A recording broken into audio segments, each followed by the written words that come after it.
We could also always switch when you're on play-by-play. You want to take my headset? True. Yeah. True. 1-2, 1-2. Hey there, everyone, and welcome back into another edition of Pregame Tomahawk Talk here from Veterans Field in. We used to sing sha la la la la la. You need to be seen.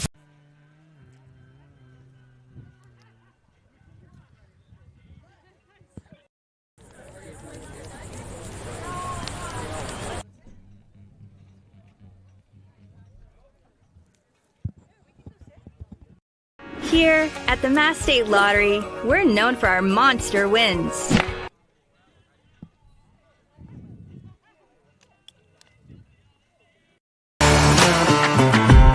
Friend actually that I was talking about in the car that won Pitcher of the Year, the NESCAC, is actually playing for Falmouth. Oh shit! Yeah, he's gonna be here in a few days. Nice. Convention Data Services, or CDS, is an event technology company based in Bourne.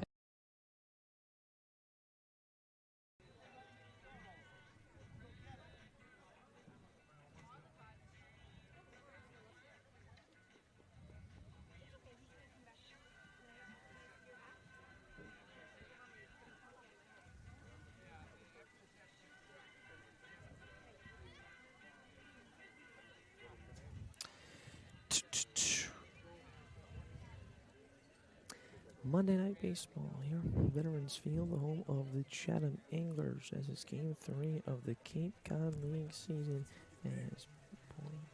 Oh my God! So out there, there's Griffin Hughes today. He was throwing pole to pole. If you heard a bunch of guys like screaming, that's what it was. Pole to pole. Just Goodness. going crazy. Like the Chatham guys were like talking shit, saying he couldn't. So he threw it legitimately foul pole to. That's absurd. Caught it, like right past it. Yeah. That That ought to shut him that's up. a football field. Yeah. And like easily. It didn't even. I think he probably had a little bit more in the tank. Yeah, that's. I think that's exactly 100 yards. Pole to pole.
Hey there, everyone, and welcome back into another edition of Pregame Tomahawk Talk here from Veterans Field in Chatham. I'm Adam Gotkin alongside Cam Manna and Nathan Schwartz. Bourne enters this game after the first loss of the season. Last time out last night at Brewster. Cam, a 4-3 defeat, a chance at the very end of the ninth inning, but the Braves just could not get it done in the last second. And I think the main story was chances for the Braves in that one. When you have double-digit hits and you have 13 base runners, it comes down to achieving and taking advantage of those opportunities. Brewster did that with less hits. They got it done. Bourne, once again, pitches well, but it comes down to today. back-to-back double-digit hit games. How can they convert on the base paths? Yeah, you said pitching well last night, and the Braves are going to need some more good pitching today because this Chatham squad has been really good to start the season, and they're going to go to a guy out of Rutgers and Donovan Zach, and he's got some pretty great stuff, doesn't he, Nathan? Yeah, absolutely, he does. The young left-hander mainly appeared out of the bullpen with the Scarlet Knights this year. Got a couple starts towards the end of the season, but I really liked what I saw from him towards the end of the year in the Big Ten, and it was a ERA right around 4, a little north of 4, but his stuff should play here in the Cape against Chatham. We've already had one Big Ten starter for the Braves this season back on opening day, and that was a win with Connor Whitcroft, so maybe Zach can bring the same magic today. Cam, back to you. This Bourne offense has been lights out to start the season, hitting over 300. No one else in the league as a team is hitting over 280. What do you think has led to just this early success? I think the big thing right now for the Braves is one, talent's talent. There's a lot of talent up and down this roster right now, but I think, the big thing that's contagious in baseball is hits. When the whole lineup's hitting, it kind of goes down the line. And we've seen what Braden Holcomb's done after his freshman season at Vanderbilt. He has 5 hits already, leads the Cape. Bourne, as you said, is #1 in average. So I think hitting's contagious, and right now we're seeing that. All right, well, we've got an interview with Braden Holcomb coming up right now. You don't want to go anywhere. Stay tuned to Tomahawk Talk. So we continue on here on pregame Tomahawk Talk. Adam Gotkin now joined by Braden Holcomb, a rising sophomore out of Vanderbilt University. And first off, this is your first year of summer ball, and you're starting off pretty strong. 5 hits in just 2 games. How are you feeling at the plate? Yeah, I feel good. I mean, it's just good to get out here and just compete and have fun with it. Summer ball's, you're right, it's my first year, but it's good to get out here and just have fun. A lot less stress compared to school ball-wise, so it's good to just get out here and compete against some of the best competition in the country. So. What's the transition been like for you from metal to wood bat as someone who hasn't had a full season playing with the wood bats before? Yeah, I mean, I did a lot of stuff in high school that obviously was a lot of wood bat, but obviously, yeah, it is a big transition when you play an entire year of college ball with the metal bat, and then next time you're playing baseball, you got the wood in your hand. So, but it takes a little bit of adjusting, but I feel like most of us get used to it. So. You're a pretty big guy with 6'4", 250+ pounds. You beat out an infield single yesterday. I saw you were all-state in football. Have you ever considered maybe trying out at Vandy? No, not at Vandy, but I did have offers coming out of high school for football, but I didn't really consider it just because baseball has always been my #1 thing. But yeah, definitely I haven't considered it at Vandy. I don't think Coach Corbin would like if I had two-wayed there, so I don't think he would enjoy that. How do you think that athleticism, playing other sports growing up, kind of helps you when it comes to playing baseball? Yeah, I mean, I've played all kinds of different team sports, so it's just different sports. You learn to do different team dynamic things. Basketball and football just help with your athleticism, staying athletic, and things like that. And you just learn to do. There are a lot of things in those sports that translate onto the baseball field that you don't even realize. So it was definitely a good thing for me to be a multi-sport guy. You've got one of your Vandy teammates up here with you in Bourne. What's that like, and how much does that help? Just the process moving in and getting comfortable. Yeah, so me and Cam were roommates the entire year throughout our freshman year. So now we're roommates again here in summer ball. So it's been really good. We don't really get tired of each other, so we're always with each other. So, but it's good having him with me. So. And in terms of just the team chemistry, what's it like here in the first couple days? Everyone's trying to get to know each other. What are some maybe tips, tricks you guys do to just kind of get integrated early on? Yeah, I mean, we're all very competitive guys, very high level of talent here. So it's more just getting used to each other and playing. A lot of us are competitors on the field. Stanfield, for example, he's at Auburn, so I played him this year. So it's fun coming here and being on a team and working together instead of competing against each other. So it's fun. All right, well, thank you very, very much. First pitch coming up soon. We continue on here on pregame Tomahawk Talk. Adam Gotkin now joined by Sean Brennan, the beat reporter for the Bourne Braves. And let's dive in a little bit to this Chatham Anglers squad. And the main thing really so far through 2 games is their pitching. It has been simply incredible. Yeah, specifically starting pitching. Their 2 starting pitchers went 7 innings combined, no earned runs. That's pretty impressive. Evan Kress started against Wareham through 3 1/3, 6 strikeouts. Griffin Herring last night through 3 2/3, no hit innings. And Kyson Witherspoon, the starter tonight, is certainly capable of keeping that scoreless streak alive.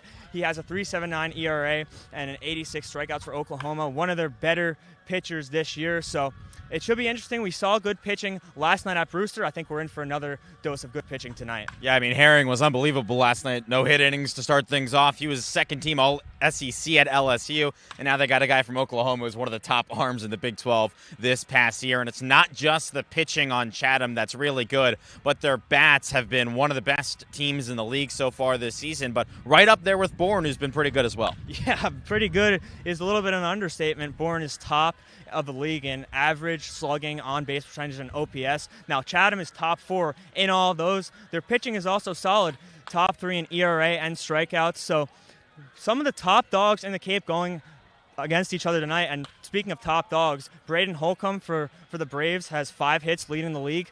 Austin Overn for Chatham has 4 hits right behind them. So that should be a fun little matchup to watch tonight. And this Chatham team has had a bit of a turnaround this season. Last year, a bit of a mess. 3 different managers, starting off with Tom Holliday and then going to an interim manager and an acting manager before the season came to an end. But now they've got Jeremy Sheetinger, who comes from Georgia Gwinnett, one of the top NAIA programs in the country. And he has really turned things around just 2 games in. Yeah, I mean, his reputation speaks for itself, right? He won a national title at the NIAA level. He made the World Series 4 times. And, yeah, that's what you're looking for if you're Chatham, some stability. And, I mean, his repertoire and his reputation is certainly good. So I'm sure he'll look to be in it for the long haul. And he's got his guys playing pretty good ball so far in this season. All right, well, thank you very much, Sean. First pitch coming up at 7 here in the 3rd matchup of the season, and the 3rd against an East Division team.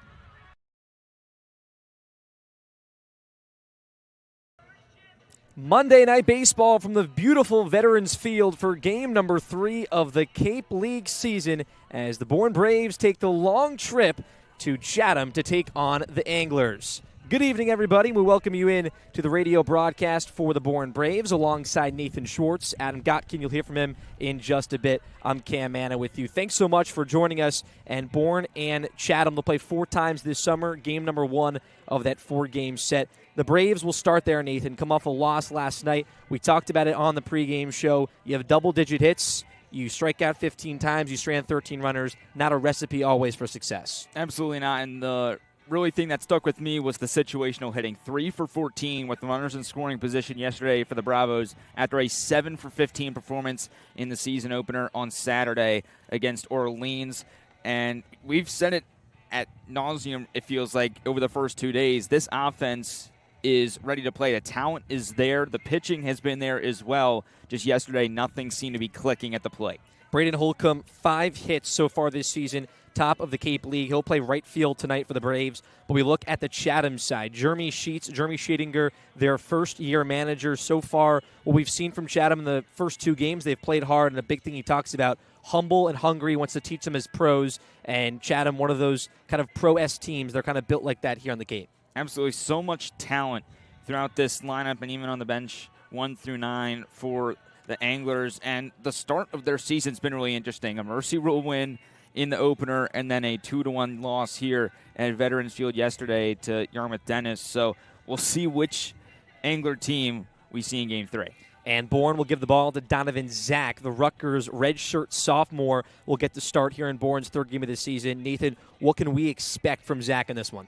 4-pitch mix for Donovan Zach, the New Jersey native. Fastball, slider, curveball, and a changeup. We saw a bunch of the Bourne pitchers yesterday really rely on that breaking ball late in the count. Expect to see the same from Donovan Zach going into his redshirt sophomore year in Piscataway. And Kyson Witherspoon on the Chatham side. 90 strikeouts this past spring for Oklahoma. His twin brother in Malachi also on this Chatham squad. But Witherspoon, a fun player to watch. He'll get the ball for the Chatham A's. And the last couple of times he pitched for Oklahoma this spring were in some pretty big spots, the Big 12 tournament and then the Norman Regional, in which he went 6 innings, only gave up 1 hit, no runs, struck out 9 in that regional performance.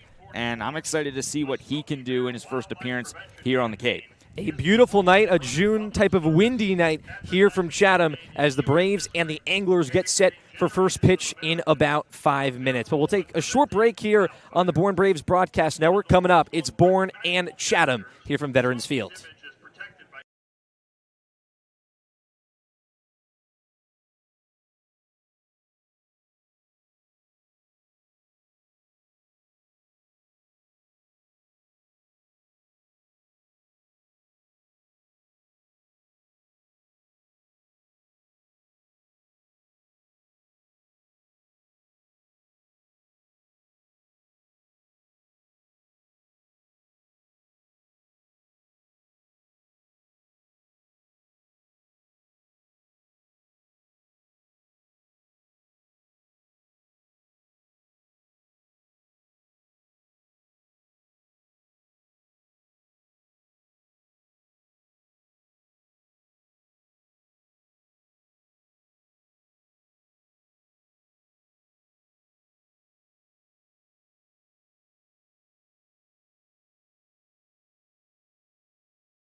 We get set and ready to go from Veterans Field for game number 3 of the Cape League season on this beautiful but slightly windy Monday night from Chatham. Alongside Nathan Schwartz, I'm Cam Manna. It's Bourne and Chatham here on the Bourne Braves Broadcast Network as the Anglers come into the field first, and Kyson Witherspoon on the mound. And Nathan, we talked about him pregame, 90 strikeouts this past spring in Oklahoma. He throws hard with the fastball and controls the zone. Yeah, he absolutely does, and you're going to see him do that, fill up the zone with the fastball. Held opponents to a .222 batting average against this spring with Oklahoma, the Jacksonville, Florida native, and he's got the opportunity to go pretty deep into this game if Chatham needs be. Well, Bourne will hit first, and here's the lineup that they bring out, the number 1 offense at the moment here on Cape Cod. Chris Stanfield bats first for the 3rd straight night. He'll play center field. Merrick Houston, once again, will bat second and play shortstop. Caden Bodine back in the starting lineup. He's behind the plate batting 3rd. Braden Holcomb in the cleanup hole, number 1 in the Cape in hits with 5. He's batting .556, and he'll play right field. Camden Kosel bats 5th, and he'll DH. Garrett Michelle in the 6th spot playing 1st. Jack Penny back in the lineup, batting 7th and playing 3rd base. Davis Gillespie bats 8th and plays left. And Clay Grady rounds things out and plays 2nd base.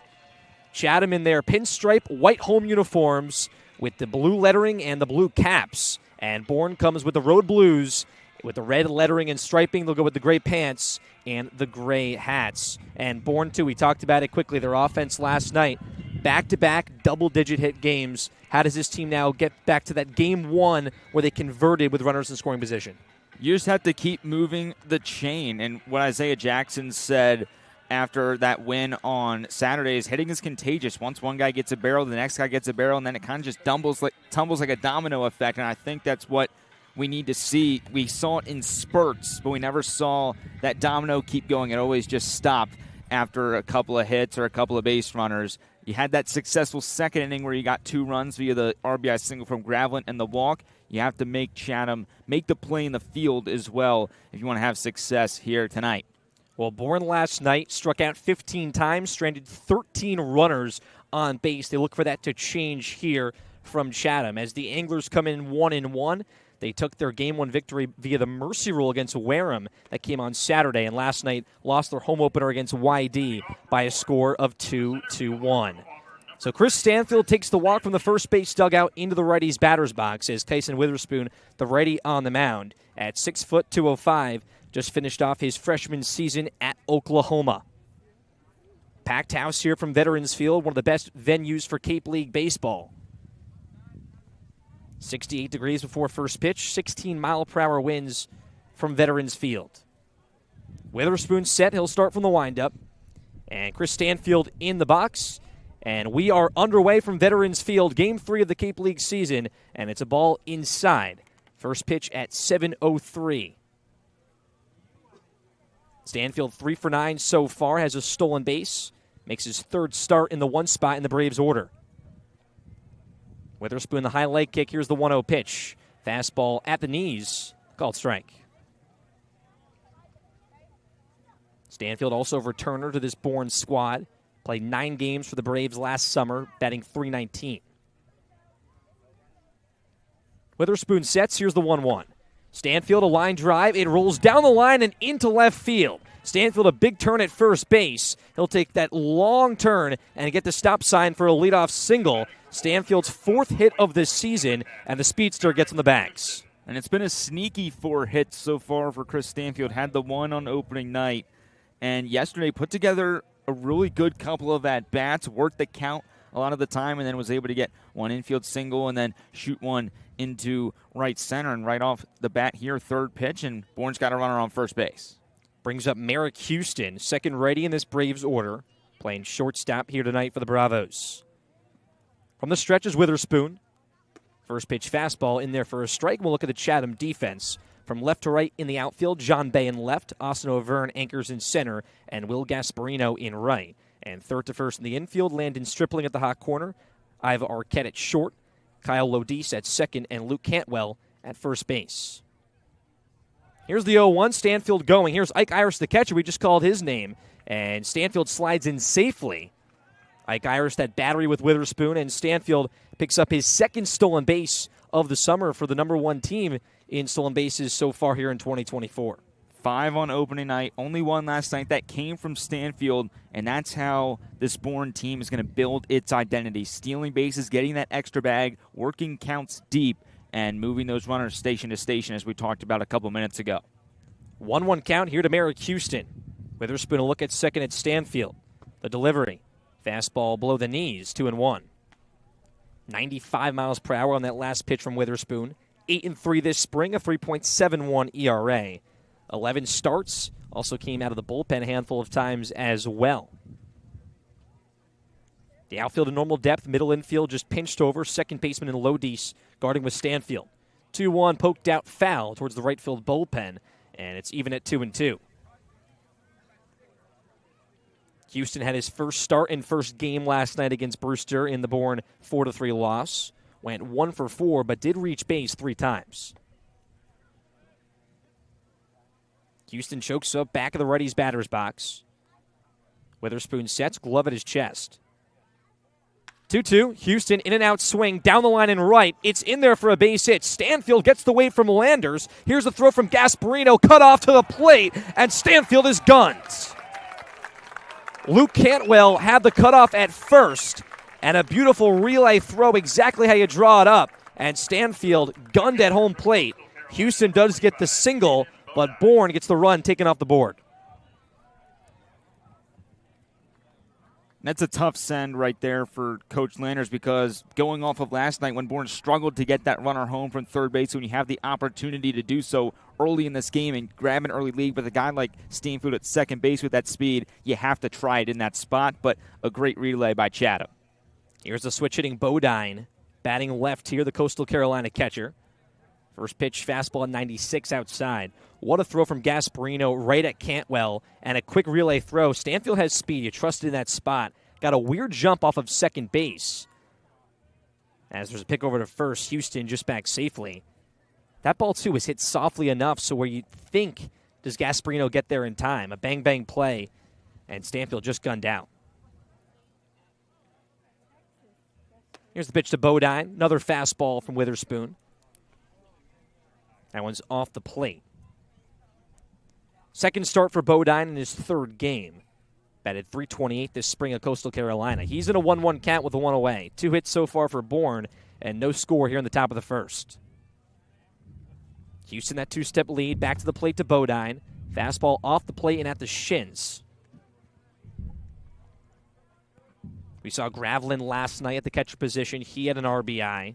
Adonis Guzman, that third catcher, got here today for the Braves. So it can give Bodine, Gravelin, and Guzman the days off when they need it. 2-1 pitch from Witherspoon, fouled back and out of play from Bodine. Count 2-2.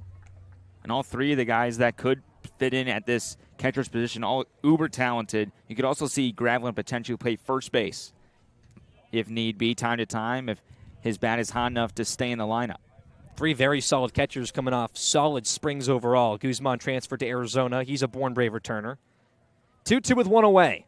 Witherspoon's pitch, and it's fouled hard, third base side from Bodine.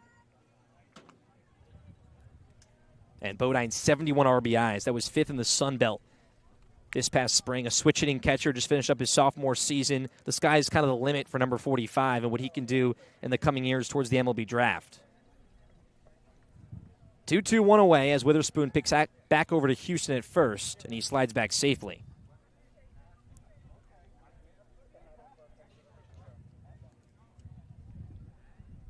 .80 innings this past spring for Witherspoon. He's back to the stretch.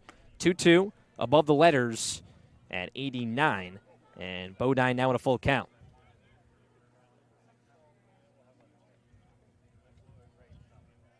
Chatham so far the third best staff on the Cape, 1.69 ERA, only a 2-game sample size. But they've got it done on the bump. 3-2 count, 1 away. Houston still off first base. Witherspoon the high leg kick. Houston's going on the pitch. It's a called strike 3. Throw down. Ike Irish have an inning.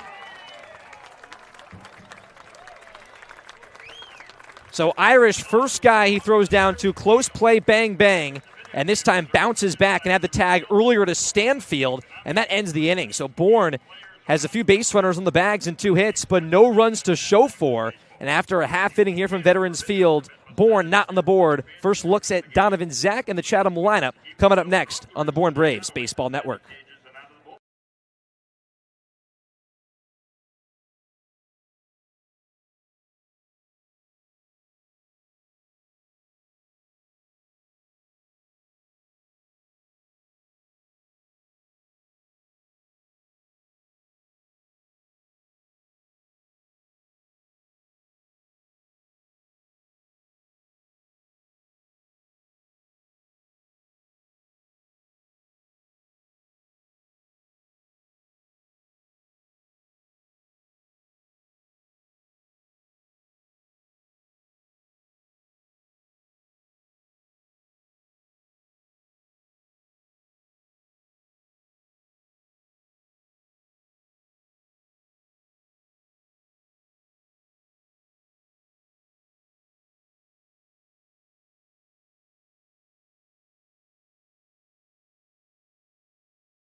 Bourne gets 2 hits in the top of the first, but no runs to show for. And now it's bottom 1 from Veterans Field. And Donovan Zach gets the ball for the Braves. Just finished up his redshirt freshman year at Rutgers. 3-1, 39 strikeouts to 20 walks.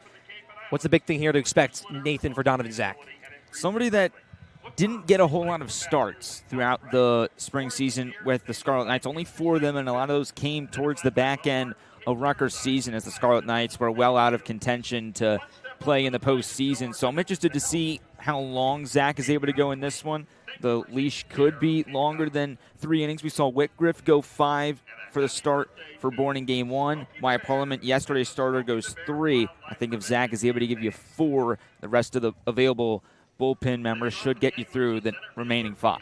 Well, here's Chatham's order. Austin Overn bats first, plays center. Will Gasparino bats second, plays right. Jaden Davis, one of their best hitters so far, bats third, and he'll DH. Ike Irish just threw out the runner to end the inning. He'll bat fourth and catch. And Iva Arquette bats fifth, plays shortstop. Luke Cantwell in the 6th spot plays first. Kyle Odise bats 7th, plays second. John Bay in the 8th spot playing left. And Landon Stripling bats 9th and plays third. Lefty on lefty to begin bottom 1, and it's a first pitch fastball at 96. That one's inside. Remember, a 4-pitch mix for Zach. We talked about it in the pregame. Fastball, slider, changeup, and a curveball. The southpaw from the windup, his 1-0.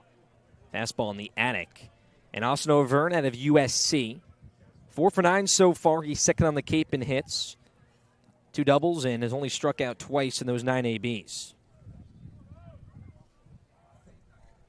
He's in the front of the lefty's batter's box. 2-0, chin music inside. An order so far with a lot of guys that had exceptional spring seasons at their colleges. 6 hitters that hit above 300 at school. Zach's 3-0. It's outside. 4-pitch walk to begin. Austin over and down to first base. And we'll take a look at your Bourne Braves defense. Davis Gillespie in left, Chris Stanfield anchors in center, and Braden Holcomb in right. And from third to first in the infield, Jack Penny at the hot corner. Merrick Houston plays shortstop. Clay Grady, he's at second. And Garrett Michelle at first. Caden Bodine, the battery with Donovan Zach. Here's Will Gasparino in right field. Just finished up his freshman season at Texas. Tall right-handed bat that hit for power with 12 bombs.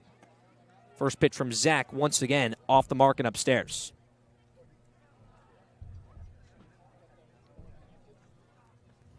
Chatham had the 11 runs in the first game. Just 1 last night at home against YD. Zach will look at first from the stretch. 1-0 pitch, this one in the zone, and took about 5 miles per hour off the heater to get it in there. Zach's been very heavy with the fastball, ranging anywhere 92 to 96 so far over the first 6 pitches. He picks over to first, nothing going with Overn. But that 4-pitch mix, nice to see that he has the ability to go through all 4. We've seen a lot of 3-pitch mixes the last few nights. But has to locate that fastball first. His 1-1 inside once again. He's back to that fastball. 2 balls, 1 strike. And a big thing for any pitcher is being able to find that fastball early in your outing. When the fastball's working, then you have the ability to play in that off speed and really get your full arsenal intact. Third base side of the rubber is Zach. 2-1, fouled back from Gasparino, and evens it at 2s. But Jaden Davis, he'll bat third. He bats .315 at Vanderbilt. Ike Irish at Auburn batted .319. And Iva Arquette at Washington batted .325. Those are the next three hitters due up. 2 balls, 2 strikes, nobody away, over and off first, and another pick over from Zach to the bag.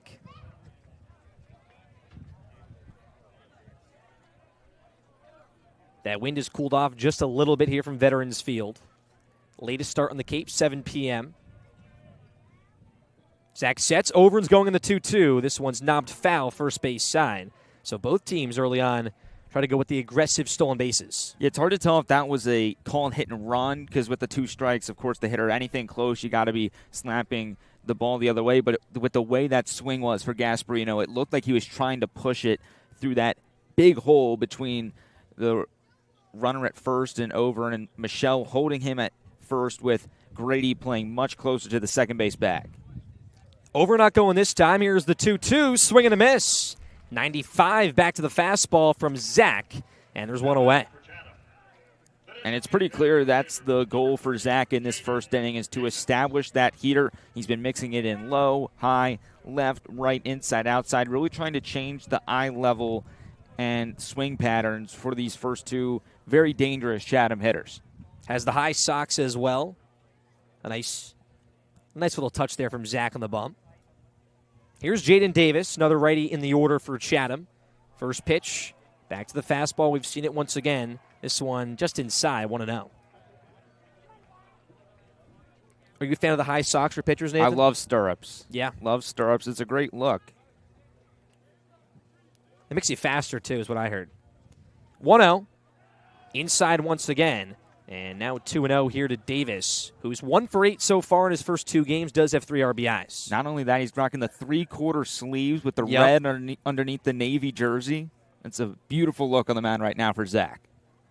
Looking to work back here against Davis with Over and off first base, a 2-step lead. Davis here on the pitch, fouls one off first base side and out of play.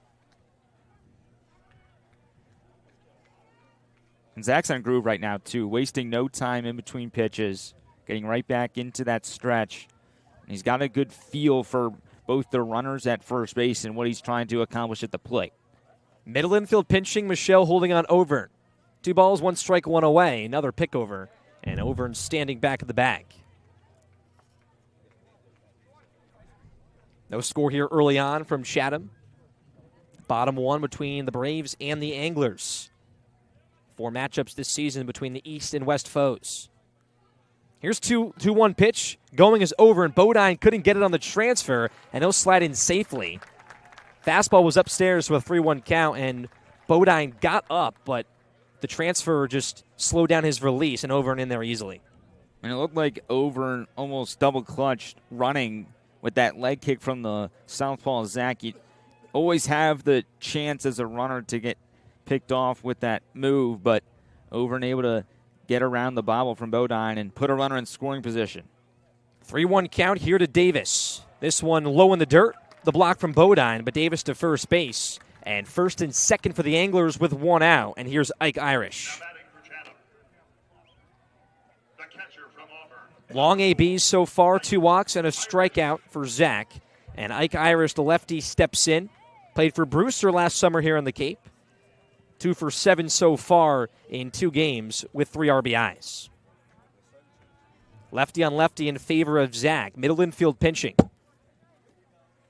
Here's the first pitch. Breaking ball in the zone. And the first time we've seen Zach kind of work backwards. Yeah, haven't seen a whole lot of both the slider or the curveball so far. And when you have thrown so many heaters, you want to keep a hitter like Irish's caliber off guard.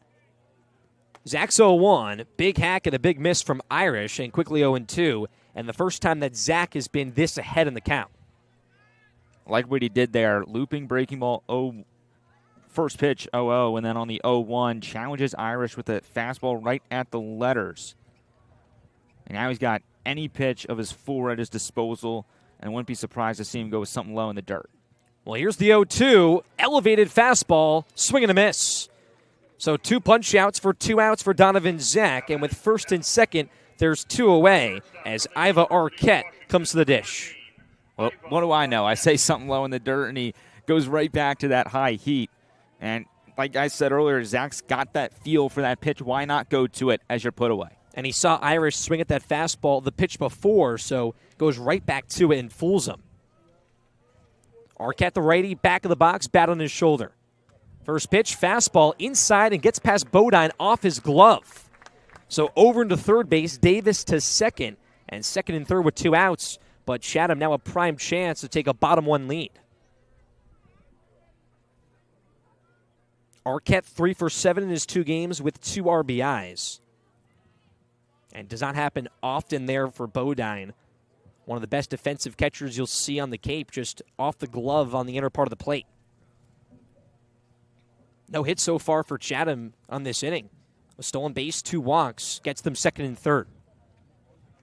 Zach sets on the stretch, glove of the belt, 1-0 pitch, up and inside, 2-0.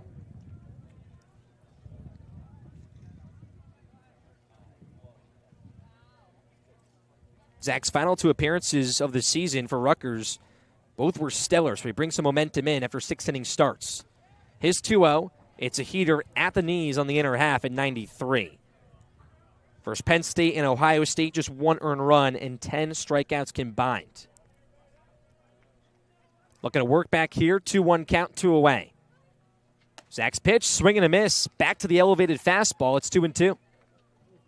And what's really awesome about that for Zach, he didn't go any longer than 3 innings before those 6-inning performances, and those 3 innings came the week before against Maryland. Before that, it had only been 2 1/3 as the maximum.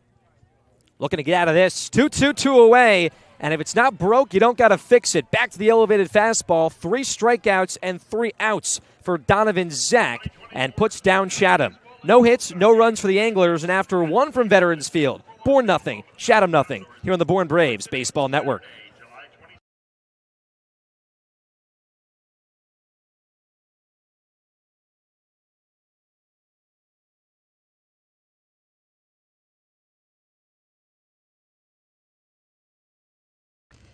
Convention Data Services, or CDS, is an event technology company based in Bourne and a proud supporter of the Cape Cod Baseball League. Since 1986, CDS has been delivering customized solutions to the global trade show industry. Keep up with CDS at cdsreg.com, cdsreg.com, and follow them on Facebook and LinkedIn.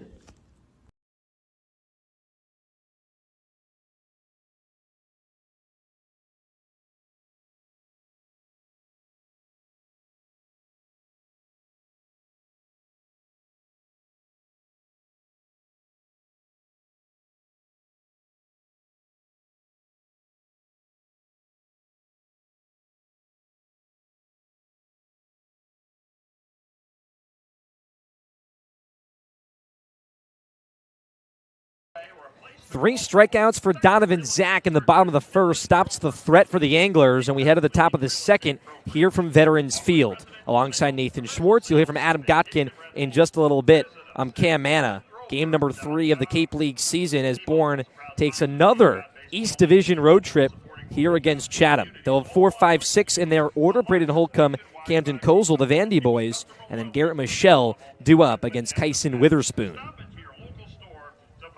But for Donovan Zach, 3 strikeouts, 2 walks. Chatham with a chance with second and third, cannot convert. And gets out of a big jam with the fastball, topping around 96 miles per hour. For Braden Holcomb, the tall righty will step in. 6'4", 257. We've seen him shine early on. 5 for 9 in these first 2 games with 1 RBI. That leads the Cape with 5 hits. So Witherspoon here to the stretch to start the top of the second inning. First pitch almost hits Holcomb in the head. 1-0. For Holcomb, I was sitting back watching him take BP earlier. Not only was he hitting the ball out of the ballpark, but he just seemed super composed, really taking this adjustment to the wood bat with, a lot of grace. And we've seen it so far on the stat sheet. He hit 2 to dead center field on the hill here at Chatham. 385 to dead center. He steps in. Witherspoon's 1-0 pitch. Big wave and a miss from Holcomb. 1-1 count. but he bombed a few on that hill. There's a hill here at Chatham in right to center field, and then he hit one that almost hit the scoreboard in left. That's about 357. Witherspoon, glove of the belt, 1-1. Chin music inside, almost clips the elbow of Holcomb. 2 balls, 1 strike. Just finished up that freshman season at Vanderbilt, 17 RBIs and 5 home runs. But as Nathan mentioned, composed, and we talked about what Tim Corbin talked about at Vanderbilt, their head coach. A lot of athleticism, can put him in a lot of different spots. He's playing right field, played first base last night. 2-1, Holcomb up the middle, broken bat, but it's down for a single into center field. Bourne's 3rd hit, Holcomb's 6th, and he stays hot here on the Cape. And what's so funny about this start for Braden Holcomb, we are talking about his power, but all 6 hits have been singles. But what I love the most, he's spraying it to all parts of the park. We saw one go to right yesterday. We see one go up the middle right here. Just a really good piece of hitting there and keeps his hands through, and that strength kind of helps out on the broken bat. Fastball inside and just goes right through it into a little bit of right center field. So he's on first base, and here's his Vanderbilt teammate, Camden Kozel. Ready on lefty now as the third baseman in Stripling steps in towards the infield grass. First pitch, foul tipped into the glove, 0-1. Kozel 2 for 8 to begin. Had a double last night against Brewster. His 3rd start. One of 3 players that has started all 3 games now for Bourne. Witherspoon's 0-1 goes right to the backstop over the head of Irish, and Holcomb will advance easily, and Bourne has another runner in scoring position.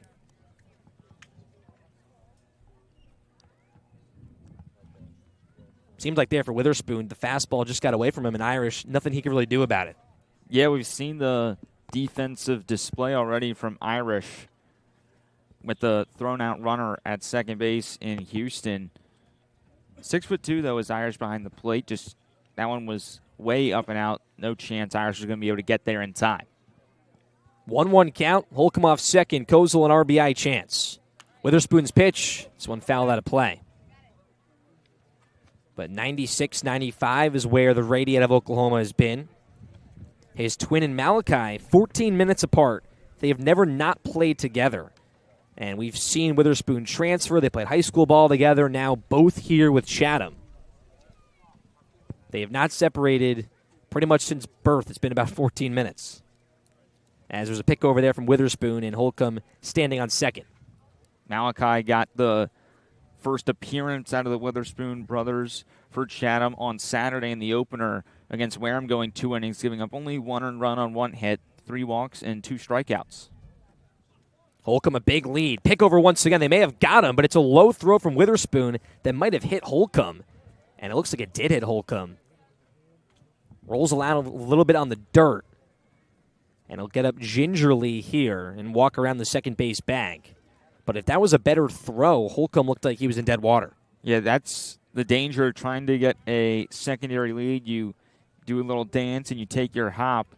And right when Holcomb took that hop is when Witherspoon did that spin around to get the runner pick off. And Holcomb, luckily for him, the throw bounces, it hits him, and so it acts as a deflector from the shortstop Arquette, and Holcomb's able to stay at second base. Well, 1-2 count with nobody out. Pitch to Kozel, up and outside. He does not bite. Bourne 3 hits here on the top of the second. Still no score. Another threat for the Bravos. Witherspoon, middle of the rubber, sets his sights, glove at his chest. 2-step lead for Holcomb off second base. 2-2, comes in, called strike 3, right at the letters. Second punch out for Kyson Witherspoon, and there's 1 away. The first time he's gotten a backwards K. Third time Kozel has struck out here in the early going of the Cape League season. And it gives way to Garrett Michelle. His second start. Got the night off last night against Brewster. Still in search of his first hit, but has reached base twice. Was hit by a pitch and walked in game 1. Holcomb bouncing around once again at second. Witherspoon's pitch. Michelle ground ball to second base. Lodis picks it up on the glove grab. A flip to first. And it's in time to get Michelle. Holcomb advances 90 feet. And with 2 away, here's Jack Penny.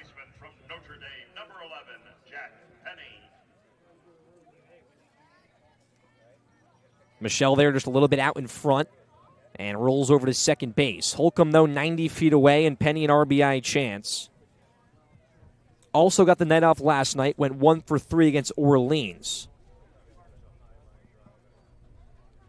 3 straight lefties that Witherspoon faces. From the stretch, his fastball low and outside. Penny, a great start to his Bourne career. Of course, spent last year with Orleans, but 1 for 3 RBI single, reached base a couple times in that opening game versus the Firebirds 2 days ago.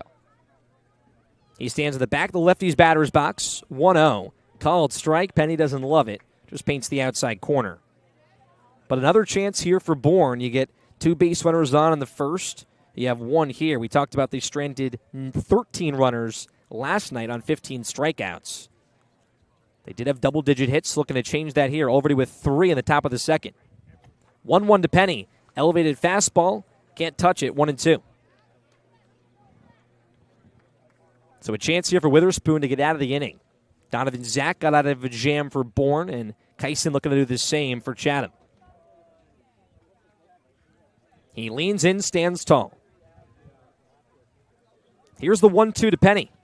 Penny drives it foul and deep towards left field and past the Chatham bullpen.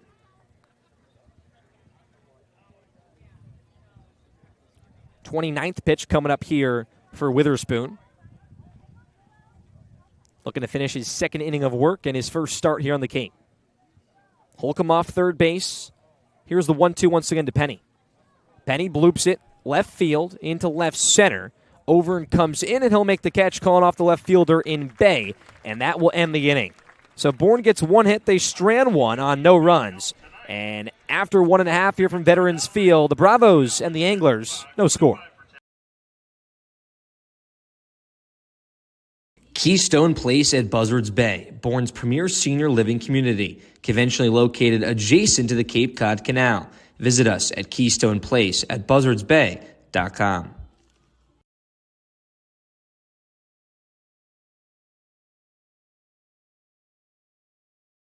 To be seen for a minor illness or injury, Cape Cod Healthcare Urgent Care is here for you with high-quality, full-service walk-in care. ER expertise meets urgent care convenience at our 6 urgent care centers, which are staffed by board-certified ER providers and located Cape-wide from Falmouth to Orleans. Cape Cod Healthcare Urgent Care is open daily and offers a cost-saving option for everything from sprains to stitches, with timely treatment in under an hour for most patients. View online wait times at capecodhealth.org/urgent care. Cape Cod Healthcare Urgent Care. Minor emergencies, major.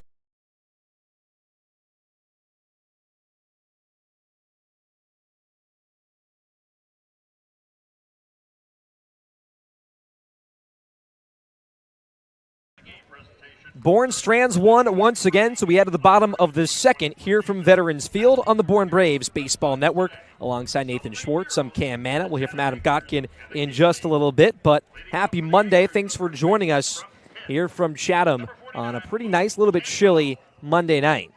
As Donovan Zach, the lefty back in the bump, 6-7-8 for Chatham. Luke Cantwell, Kyle Lodice, and John Bay due up.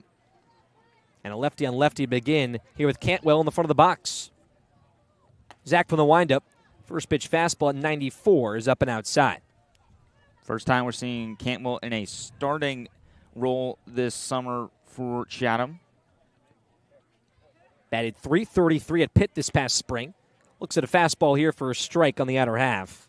Had 57 walks, the most ever in a single season for a Pitt baseball player. And 10th most in the entire country this year with the Panthers.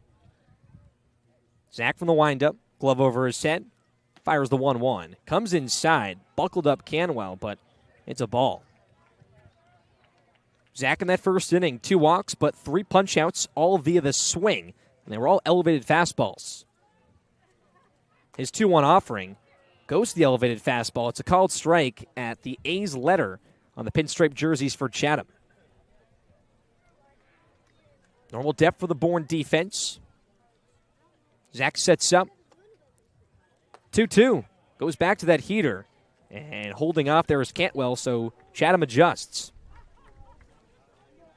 That wind blowing out here about 15, 14 miles per hour. 2 walks already for Zach, looking to close this one out here on Cantwell. 3-2, outside corner, got him, strike 3. Crowd doesn't love it, but Zach, 4 punch-outs for 4 outs here to begin for the Rutgers lefty. And some slight movement on that slider, starts middle of the plate, finishes at the outside corner to Cantwell hitting from the left side. A beautiful pitch. We've seen the fastball a lot with 2 strikes for Zach, but he switches it up here for his 4th K. Gives way to Kyle Lodise, the righty second baseman. Back of the box, bat on his shoulder. We've seen 3 straight lefties, now a lefty on righty. First pitch, it's a fastball that just dips low in the zone, 1-0. Third game for Lodise, he's 1 for 2 with a walk.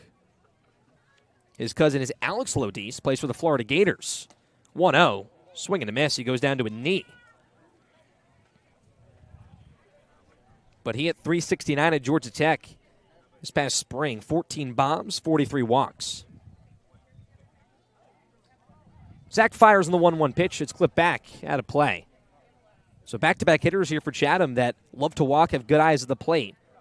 We saw Cantwell get to a full count. We'll see here what Lodise can do and work back on a 1-2. And that's what's so important for Zach, getting ahead of these very patient hitters for the Anglers. We've seen him work back, but now he's got the driver's seat. Can he buckle up? This one is fouled back. And it looked like Lodise almost thought it was a drop third. He started running to first base, but he just got a clip of it. But you can see right now for Zach, after that first walk of the game, and even with a strikeout jammed between that next walk, working more efficiently, taking his time, and being able to control himself more. But he's been fastball heavy for the majority. It was just at 96 miles per hour. Lodise, he'll choke up here in a 1-2 count with 1 away. Zach's pitch, off speed way upstairs, 2-2. No score between Chatham and Bourne here in the bottom of the second. 3 hits so far for the Bravos offense. Both squads looking to bounce back after last night's losses. Zach's 2-2, just knobbed back.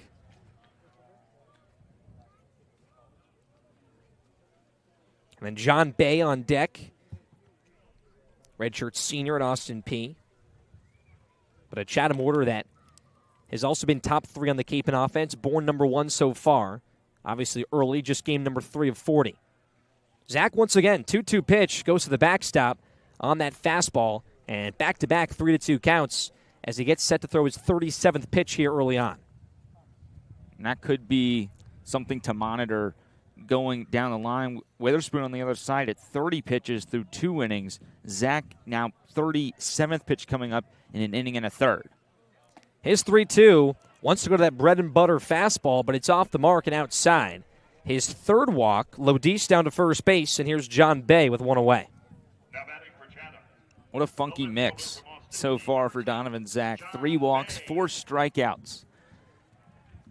Talk about being hit or miss. So far, it's pretty clear what the results are going to be for Zach over the first 7 batters of this Chatham lineup. And it feels that sometimes it might be just overthrowing on the fastball, but Chatham now not chasing on those upstairs heaters. John Bay, the righty, stands tall. First pitch, it's an off-speed at 72 above the head. That's the second time that Zach has gone to a first-pitch breaking ball. 2-step lead at first base for Lodise. From the stretch, 1-0. And a wave and a miss from Bay, 1-1. That middle infield for Bourne between Grady and Houston pitching. We saw 4 errors yesterday for the Bravos, so something also for the infield to bounce back from. Zach's 1-1, spikes it on the plate, but Bodine uses the body to keep it in front. Bay had 89 at-bats in the spring, 8 homers, 22 RBIs, with second team All-Sun in that conference. Zach has Bay in a 2-1. Swing and a miss. Comes to the inner half of the plate, it's 2-2.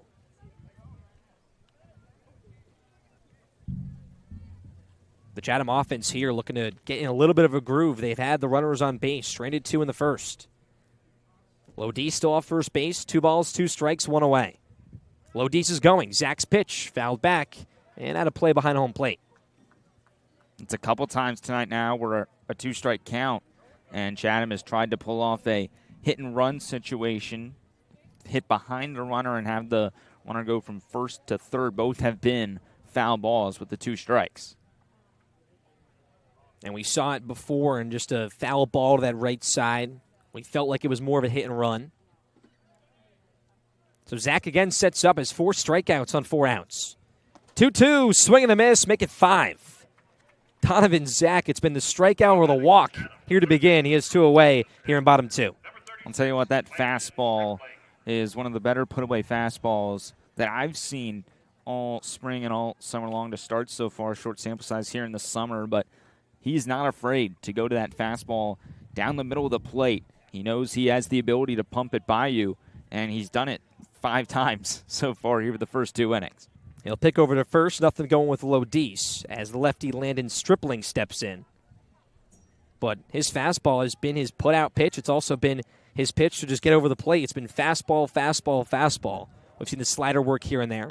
First pitch of Stripling, ground ball left side. Penny charges at third, sidearm throw across the diamond, and that will end the inning. So 2 strikeouts, but this time, not all the outs are via the K for Donovan Zach. After 2 innings here from Veterans Field, no score between Bourne and Chatham here on the Bourne Braves Baseball Network.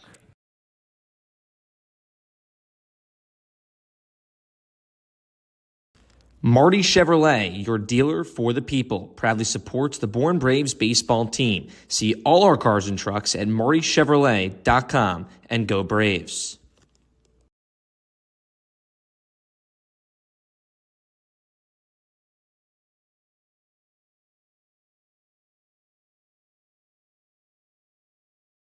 Here at the Mass State Lottery, we're known for our monster wins. But there's no bigger win than the $1 billion we provide each year to support all 351 cities and towns in Massachusetts. In our game, we know that supporting local businesses and helping communities is how we all win. Because at the lottery, we're all playing for the home team. The Mass State Lottery. Welcome to the state of winning.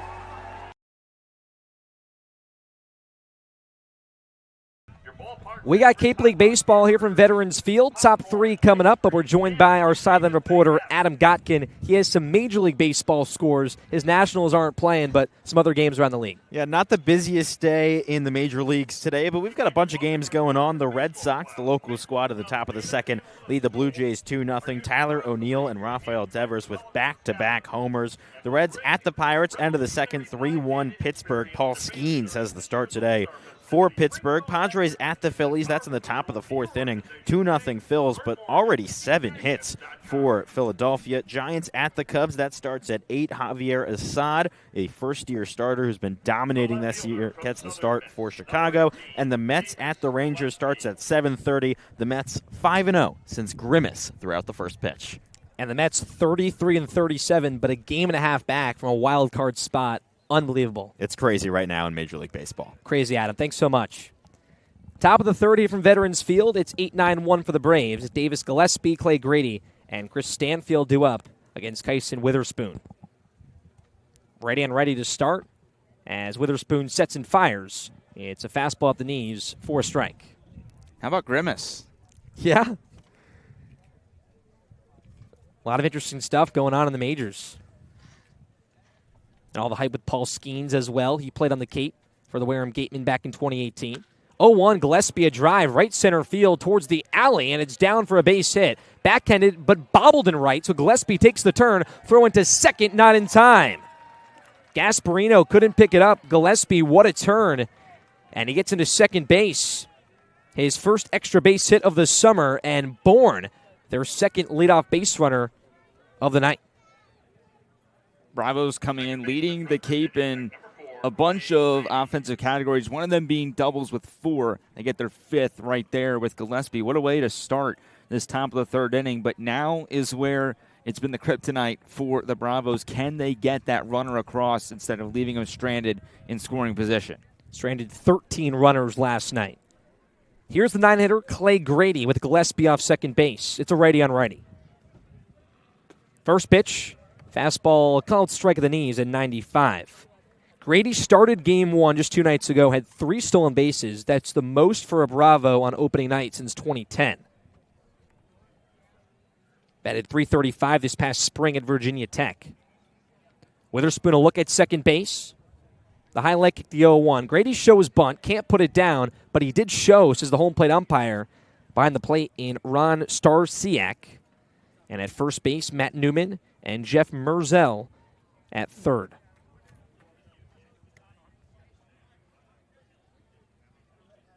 Witherspoon so far, 2 punch-outs, 1 via the swing, and caught Kozel looking back in the second. Here's his 0-2 to Grady. Just clipped back and over the first base dugout of the Braves. Grady also had 20 RBIs during his sophomore year at VT. Batted .307 as well as a freshman, so he's had a great start in the ACC. 2-step lead for Gillespie. Shortstop in Arquette holding him on. Grady, a dribbler, third base side. It's just going to roll foul in the 0-2, and he'll stay alive. Both pitch counts for both arms, getting a little bit up there here early on. 37th coming up for Witherspoon, and we've had 44 pitches from Donovan Zach, but 5 strikeouts through his first 2 innings of work.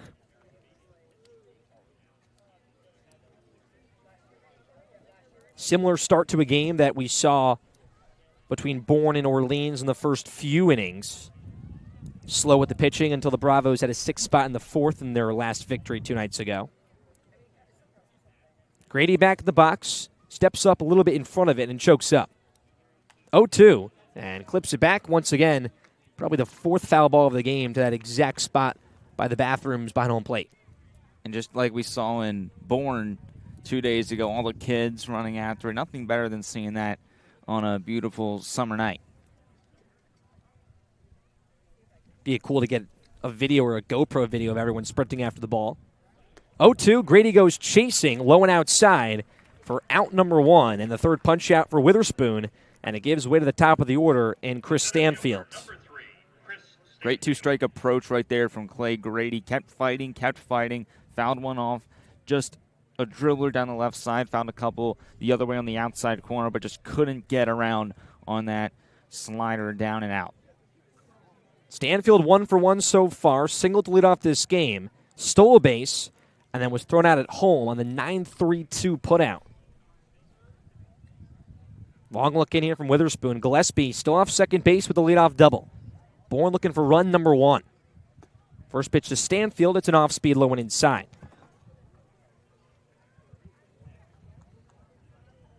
Stanfield now 4 for 10, and his 3rd start have all been in the leadoff spot. Has played center field twice, DH last night.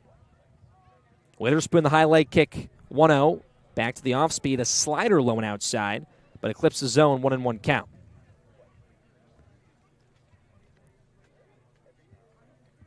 And almost some deja vu from last night for Bourne. 4 hits, when do the runs come around here? 3rd runner in the scoring position. The 1-1, Stanfield, ground ball at short. Gillespie goes to 3rd, no throw to 3rd, and Arquette throws out Stanfield at 1st for out number 2.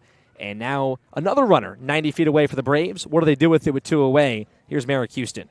Well, the tricky thing is fly ball to the outfield with 2 outs doesn't bring home that runner from 3rd. So you got to put one into the outfield, or if any throwing error or fielding error were to happen on that right side of the infield, might be able to get Gillespie home from 3rd, but your options are pretty limited with 2 outs now.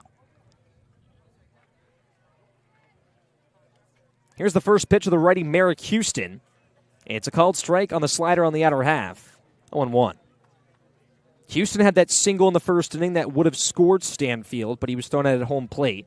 And then Houston was also caught stealing. That ended the inning on the strike him out, throw him out to Bodine. Gillespie 90 feet away. Bourne threatening. 0-1.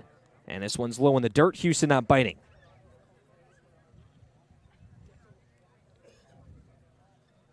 Sun slowly going down here from Veterans Field. Wind has slowed down since pregame. Can Houston pick up the Bravos? Witherspoon's 1-1 pitch. Low and inside fastball just off the mark.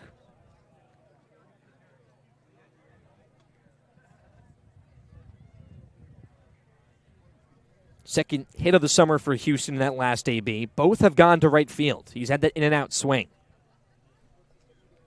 2-1 with 2 away. The pitch, it's an off-speed once again, and it hits the zone. Houston not buckling, but also not biting on that outside pitch. 2 balls, 2 strikes, 2 away. Bourne has the 4 hits. Gillespie 90 feet away. Can they break the scoreboard first here on the top of the third? As Witherspoon steps off here before the 2-2 pitch. Houston had those 39 RBIs at Wake this past spring, looking for his first year. 2-2, ground ball, first base side, but foul. Great piece of hitting right there from Houston. Sees the ball down and out. 2 balls, 2 strikes. Got to fight on anything close. Stays with the pitch, drives it the other way. When he goes off the very end of the bat past Quinn Stromberg over there at the first base coaching box, and he will see another pitch right here. Witherspoon, the 2-2 once again. Houston just fouls it back. 97 on that last fastball from the righty. Both pitchers pumping in the fastball mid-90s. We've seen Zach anywhere 92 to 96, mainly topped at 98 on the second pitch of the game, and right here Witherspoon on pitch 47 hits 97. Gillespie still off third. That 2-2 once again. Outside corner off speed. Everyone walks off the field, but it's a ball outside. Count's full. And Merrick Houston shaking his head like, yep, that's the right call immediately. It was interesting because a very similar pitch earlier in the at-bat was called a strike, and I think that's part of the reason why all the Angler fielders came off. Looked off the plate from this angle, but 3-2, 2 away. Payoff pitch coming up. Here it is from Witherspoon. Houston, ground ball, up the middle, backhanded, and booted into center field. Gillespie scores, and it's an RBI single for Merrick Houston. That breaks that drought for Bourne with runners in scoring position. They strike first here from Veterans Field. It's 1-0 here in the top of the third. And finally, Bourne able to get something going with 2 outs and a runner in scoring position. It was about time. It felt like ever since that second inning yesterday where Matthew Gravelin brought in Gillespie with an RBI single, it had just been nothing going at the plate, but finally they're able to get one back on the board. Brings up Caden Bodine, and he's hit on the first pitch. Slams the bat in frustration as Houston to second, Bodine to first. And on that ground ball from Houston, tough play for Lodis to make on the backhand, had to slide, then off his glove, and rolled into center field for Bourne's 5th hit. Also interesting, too, we talked about Bourne, 5 doubles leading the Cape. 5 doubles is not a crazy amount to lead the Cape. It's been a lot of singles. That's been Bourne's story. Yeah, the power around the Cape in general has been pretty low over the first couple of games. All the scores yesterday, pretty low scoring, not one game over 10 runs in total after opening day where we saw 3 mercy rules and 3 teams with at least 10 runs. Bourne had 9 and won by 5, and of course you had the 2-1 between Brewster and YD. But Bourne seems to be the one team that's been pretty consistent at the plate. Well, first and third for Braden Holcomb with 2 away. First pitch, off speed, a called strike. First and second. And Holcomb 1 for 1. Got his 6th hit of the summer in his last AB. Stranded at third base. As Houston off second, Bodine off first as Bourne keeps themselves alive here on the top of the third. Witherspoon sets and fires. Holcomb out in front once again, 0-2.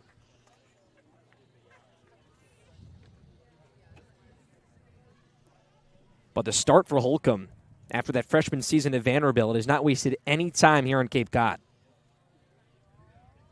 Can pick up at least his 2nd RBI here with a single. 0-2 with 2 away. The pitch at the letters, no, just above the hanging off speed, 1-2.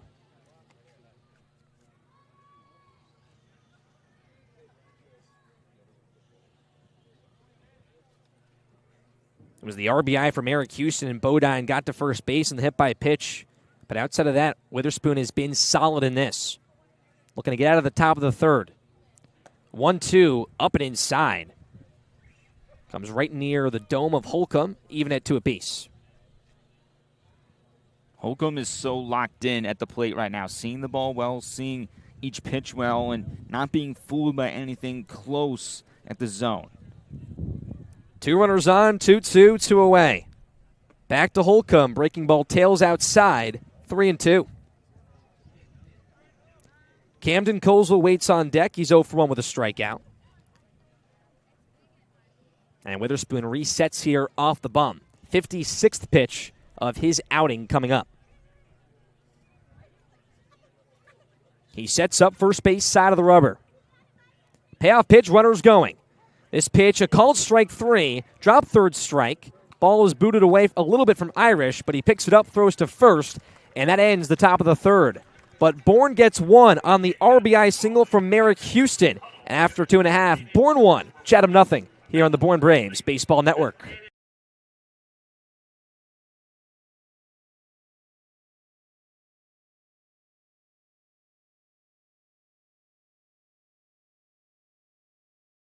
Savor the moment with Portside Liquors. Discover a world of fine wines, spirits, and craft beer, handpicked for every occasion.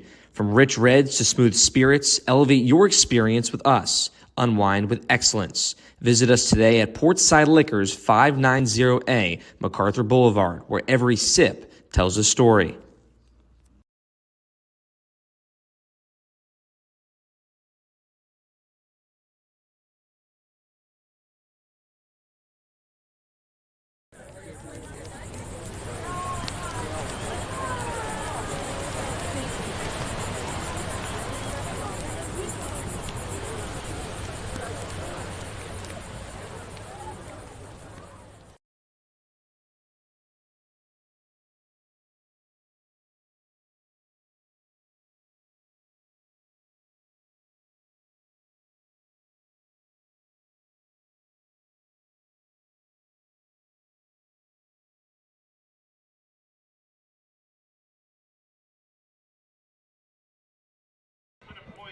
Bourne gets 1 in the top of the third on the Merrick Houston RBI single. So we head to bottom 3 here from Veterans Field between Bourne and Chatham. Alongside Nathan Schwartz, Adam Gotkin will be with us in just a little bit. Cam Manna with you. And top of the order for the Anglers, Donovan Zach back on the bump. 5 punch-outs so far, the 3 walks. We've talked about it. Has overthrown at times, but the strikeouts and the fastballs have been there. Yeah, the fastball has been there. We were talking during the break. Out of the 44 pitches he's thrown, we don't have the exact numbers, but you would think about 80% fastball over the first 2 innings for Donovan Zach. He's been pumping the zone with that heater, anywhere from 92 to 98 we've even seen a couple of times. 5 strikeouts the first time through the order, and now Chatham will send the top 3 hitters in their lineup back here in the third. It's Austin Overn, Will Gasparino, and Jaden Davis due up here. Overn and Davis have both walked. Gasparino struck out in the first inning. Bourne with that 1-0 lead on 5 hits, finally breaking the spell of not converting with runners in scoring position. But Merrick Houston got it done on an RBI single, his first ribby here on the Cape. Zach from the windup, first pitch on a lefty on lefty. It's a fastball off the mark. 90 on that heater as well. We've seen Zach about up to 96. That was his 45th pitch here on the night. And he fires the 46th. It's up and inside on a showed bunt, but over and pulls back. It's 2-0. It almost looked like Zach was trying to field the position before he was finished even throwing the pitch right there, and that might have led a little bit to that one getting away from him up and in as the count moves to 2-0. In that first inning as well, Overn stole second base, got to third. Has some speed at 5 triples this past spring at USC. 2-0, Bodine a great frame on the fastball, 2-1. And that's after 14 triples in his freshman season, which is a USC single-season record. Tough to get triples. Got to get some help with the wall or just your legs. 2-1, this one's fouled back. And now Zach put a lot more on that one, 97 up and inside. Normal depth for the Bourne defense, outfield straight away, infield straight away. Those 5 strikeouts so far. Zach from the windup looking for 6 in the first out of the inning. The 2-2, swing and a miss. Broken record, elevated strikeouts on the Heaters. Donovan Zach, number 6, and 1 away. Sure enough, what else would it be? We only seen the 1 out to end the second be something other than a walk or a strikeout. And, of course, start the third with a strikeout here for Zach. Back to the upstairs fastballs. We saw him at 91 miles per hour, back up towards 96, 97. Gives way to Will Gasparino, so a lefty on righty. Gasparino struck out in that first AB, but it was his second AB of the summer.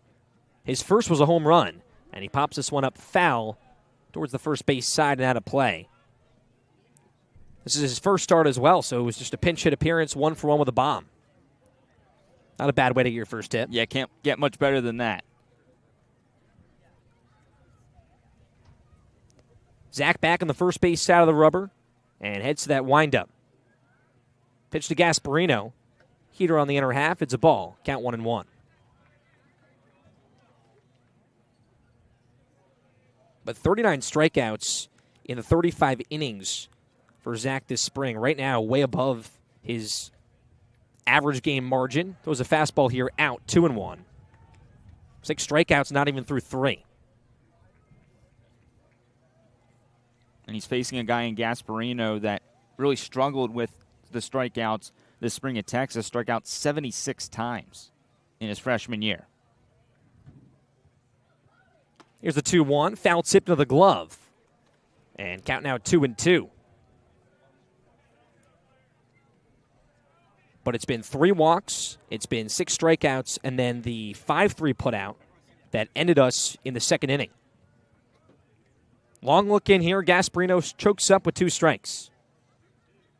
Here's the pitch. Wanted that fastball in the attic. And this time Chatham not biting. A little bit too high there from Zach.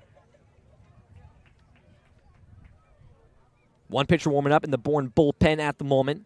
Will be a righty. Zach about to throw his 55th pitch of his outing. 3-2-1 away. Here's the offering. Swing and a miss. Donovan Zach, number 7, and 2 outs here in bottom 3. Running out of words to describe what's happening here. 7 strikeouts through 8 retired for Donovan Zach. He is extremely on point right now. And again, it's been that fastball that's been his go-to and that dominant delivery. And not often do you hear from a starting pitcher, hey, fastball's my go-to always strike 3 pitch. 6 have been fastballs, 1 has been the slider. Here's Jaden Davis, another righty. First pitch off speed. Now Zach has it going at the knees, 0-1. And the dugout for the Braves loves it as well. Zach in a rhythm. Back to the windup. 0-1 breaking ball. And chopping at some sand down low is Davis, 0-2.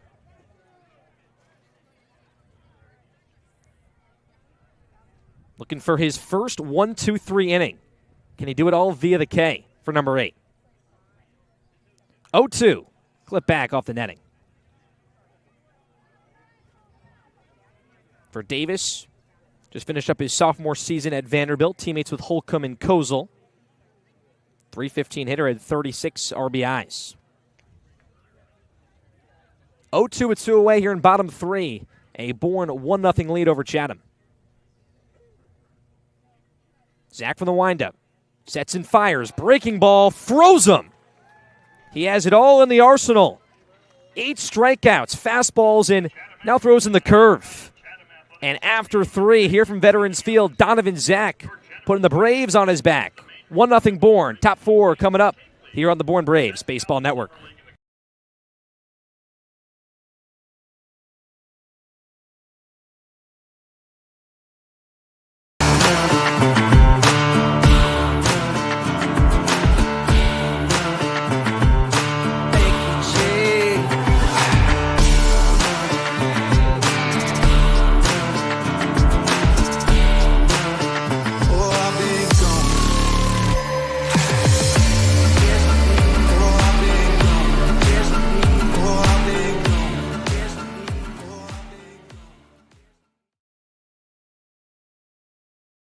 Data Services, or CDS, is an events technology company based in Bourne and a proud supporter of Cape Cod baseball. Since 1986, CDS has been delivering customized solutions to the global trade show industry. Keep up with CDS at cdsreg.com and follow them on Facebook and LinkedIn.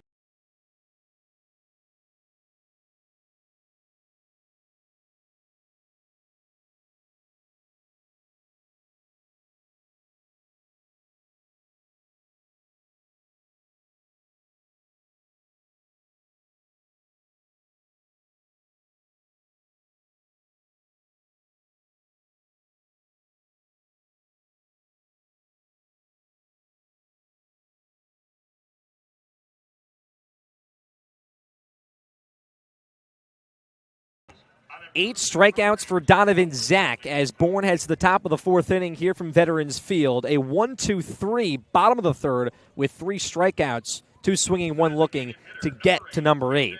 As Bourne 5, 6, 7 in their order, Camden Kozel, Garrett Michelle, and Jack Penny. But Donovan Zach, everything working here for the Bravos on the 1-0 lead. Simply unbelievable what he's been doing so far in his first Cape League outing, picking up right where he left off those last 2 starts he made at Rutgers in the spring, going 6 innings. Ready on lefty, Witherspoon back in the bump. First pitch to Kozel. This one's up and outside. But I think that last AB for Zach was the biggest rhythm, the most zen that he's been in. First pitch off speed, goes to the fastball, back to the off speed to finish. 3 straight strikes. We've seen him in the longer counts. Witherspoon's 1-0. Called strike on the outer half. And it was so fastball dominant over those first 2 innings, and even in that third inning a little bit, the first couple of batters. But the fact that he's still able to work in that curveball and that slider and even that changeup from time to time is really fooling these Anglers hitters right now. Here's the 1-1. Back to the heater at 94. Beautiful on the outer half, 1-2. Kozel's 0 for 1, struck out looking in the second. 60th pitch coming up here for Kyson Witherspoon. Sets from the stretch. Here's the 1-2 offering. Fastball way up and outside. We've seen both pitchers, too, look for that put-out pitch with the elevated fastball a lot tonight. And they're not afraid to go to it either. They're both showing their best stuff right there, 95 for Witherspoon from the right side. Here's the 2-2. He hangs the off-speed just a little bit inside and above the letters, so a full count. A 1-0 Bourne lead here in the top of the fourth inning. On 5 hits for the Bravos, Merrick Houston has the RBI single. Witherspoon sets, 3-2. The delivery, fastball at the knees, called strike 3. 5th strikeout for Kyson Witherspoon, and there's 1 away, and a big rhythm booster for the righty. We've seen a lot of swings and misses for Zach, but so far for Witherspoon, he's gotten 3 now looking. Now a righty on lefty once again here with Garrett Michelle. Michelle's 0 for 1, a ground out to second in his last AB. First pitch, Michelle just clips it back. We touched on Michelle a little bit in the first game of the season. At Virginia Tech, his first 9 starts, 400 hitter, 4 home runs. Was off to one of the best starts in the country. Then broke his wrist on March 1st, has worked his way back fairly quickly and ready to go here on the Cape. Witherspoon's 0-1. This one, slider low and outside, even at once.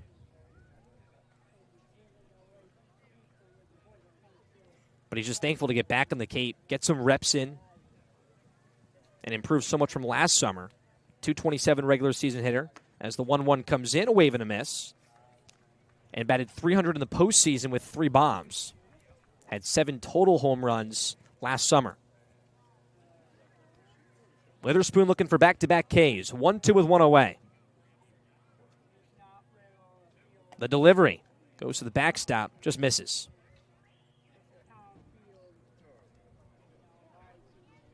Just off the glove there of Ike Irish. We saw throw out a runner to end that first inning on Merrick Houston stealing second base on a strike him out, throw him out. You never know, too, for Witherspoon. Could it be his last inning? 67th pitch coming up here for the righty. The 2-2, check swing. He went around, gave him the sword, and there's 2 away. And back-to-back punch-outs for the righty in Witherspoon. And he's looked really good in his last 2 innings after that single from Eric Houston. Yeah, it's 3 consecutive strikeouts, and ever since he plunked Bodine with that first pitch fastball on the upper body, it's been all business for Witherspoon, and now he gets to face Penny. 6 strikeouts, another lefty he'll face in Penny. Penny a line drive, right at short, scooped. What a play from Arquette, fires across the diamond, and another scoop from Cantwell, and that ends the inning. So a much-needed 1-2-3 for Kyson Witherspoon, and an Iva Arquette backhanded play at short to get the out at first. And Chatham keeps it where it is, but Bourne in front after 3.5 from Veterans Field. 1 Bravos, nothing Chatham here on the Bourne Braves Baseball Network.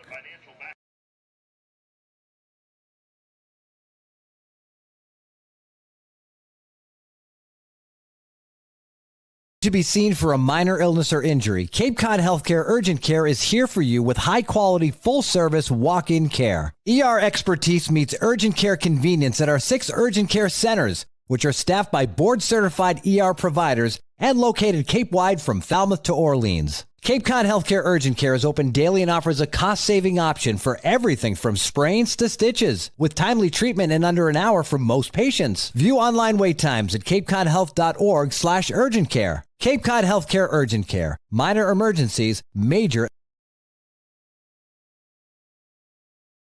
Place at Buzzards Bay is Bourne's premier senior living community, conveniently located adjacent to the Cape Cod Canal. Visit us today at Keystone Place at buzzardsbay.com.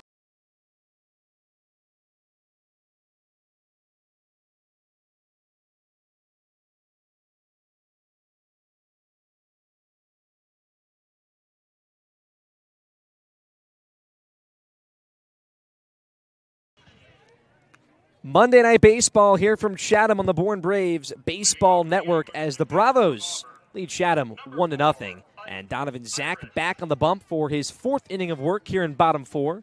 8 strikeouts so far. Had a 1-2-3 third on 3 straight Ks for his 8 here tonight.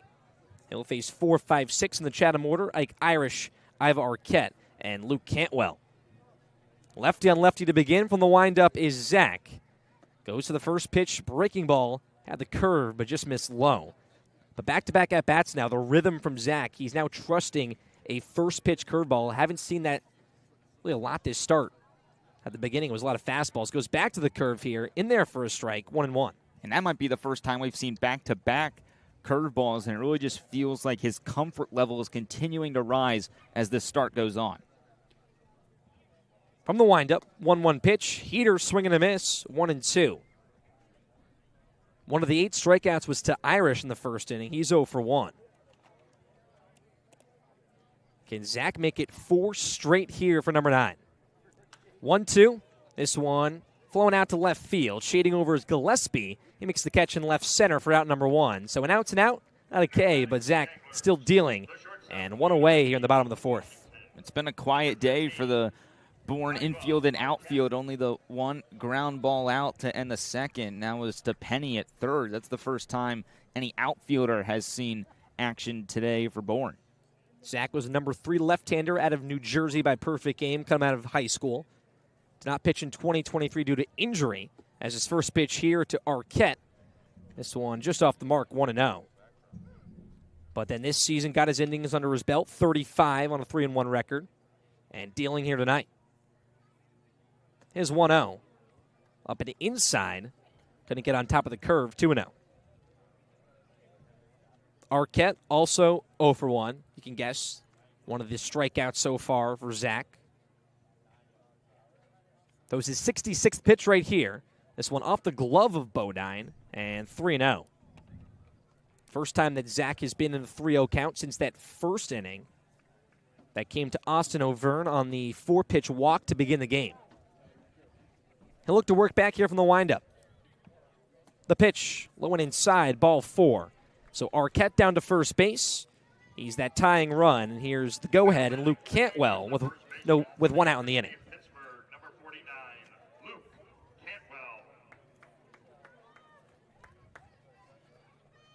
Cantwell 0 for 1.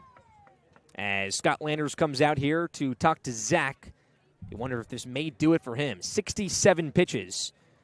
A righty ready in the bullpen, and this could do it for Donovan Zach. Has that pitch count level. It probably was around 65. Wanted to let him finish the batter, but we'll see if Landers keeps him in the game. Gets the fist bumps from the infield, and Landers keeps him in. Just wants to calm him down after that first walk since the second inning. But Zach stays on the bump.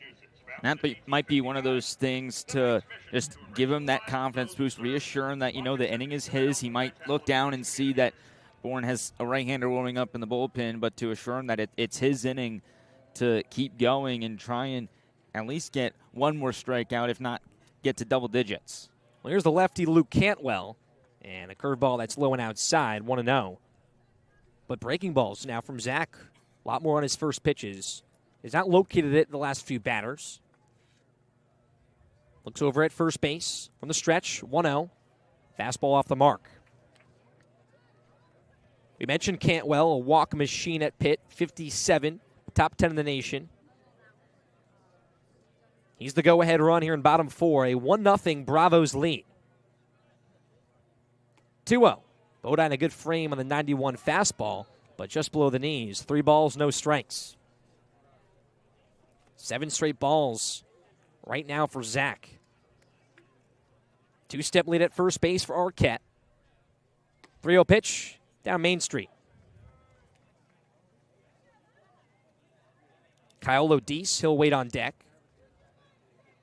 Chatham looking to spark the offense here against the southpaw. 3-1. Big hack and a big miss on Cantwell's swing on the elevated fastball. It's full. Zach steps off the mound, now steps back on the rubber. Third base side. Arquette once again a lead. And Zach throws over to first. Nothing going.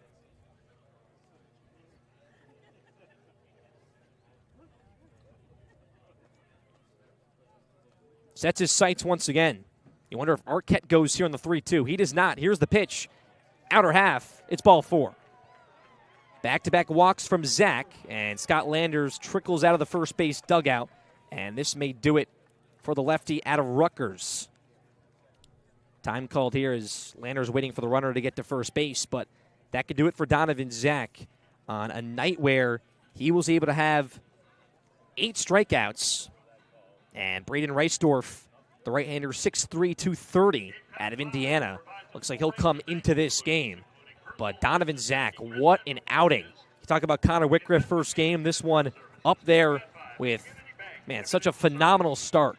Comes out of the game with 8 strikeouts, no hits allowed for the Bravos. Big Ten represent. And we'll see another one come into the game here as Reisdorf, the Hoosier, will replace Zach for Bourne. Reisdorf comes in. We'll get you everything you need to know coming up here on the Bourne Braves Baseball Network.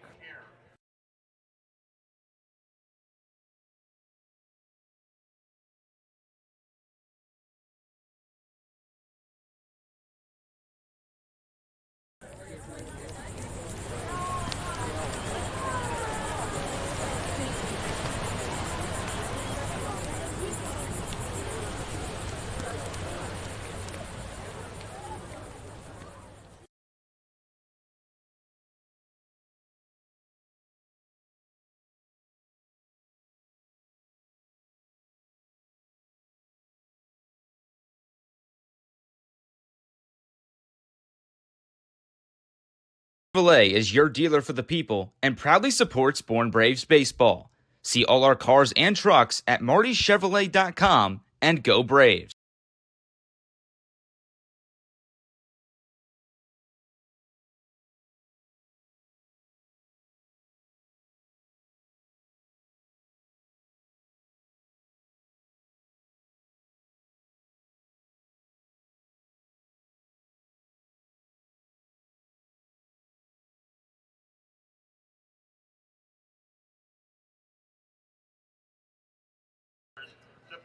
Donovan Zach out of the game. Braden Reisdorf into the game here for the Bravos. The right-hander out of Indiana.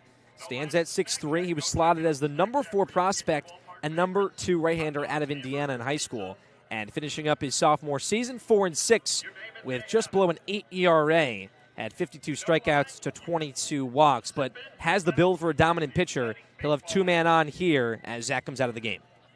And another guy that, started to see more starts as the season went on. He was really relied upon as Indiana made a run towards the end of the season. They were floating between being a tournament team or a non-tournament team. They get in as one of the last 4 in and made some noise in that Knoxville Regional.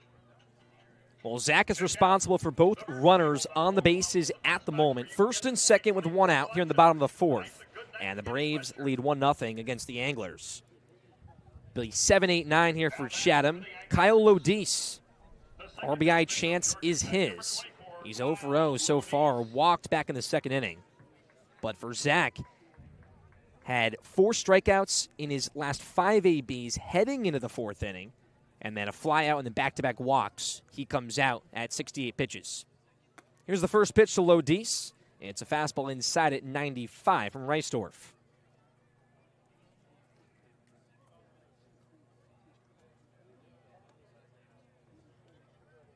That 6-3 build for the right-hander out of Indiana. Looks at second base. Reisdorf's 1-0. And inside, once again, 2-0.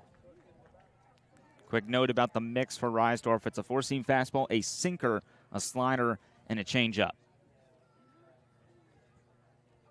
And wonder how dominant that sinker can be for Reisdorf. First base side of the rubber, his 2-0 pitch. Once again, up and inside, 3-0. And Bourne in a tough position here to walk 3 straight batters via 2 different pitchers and load the bases here for the Anglers.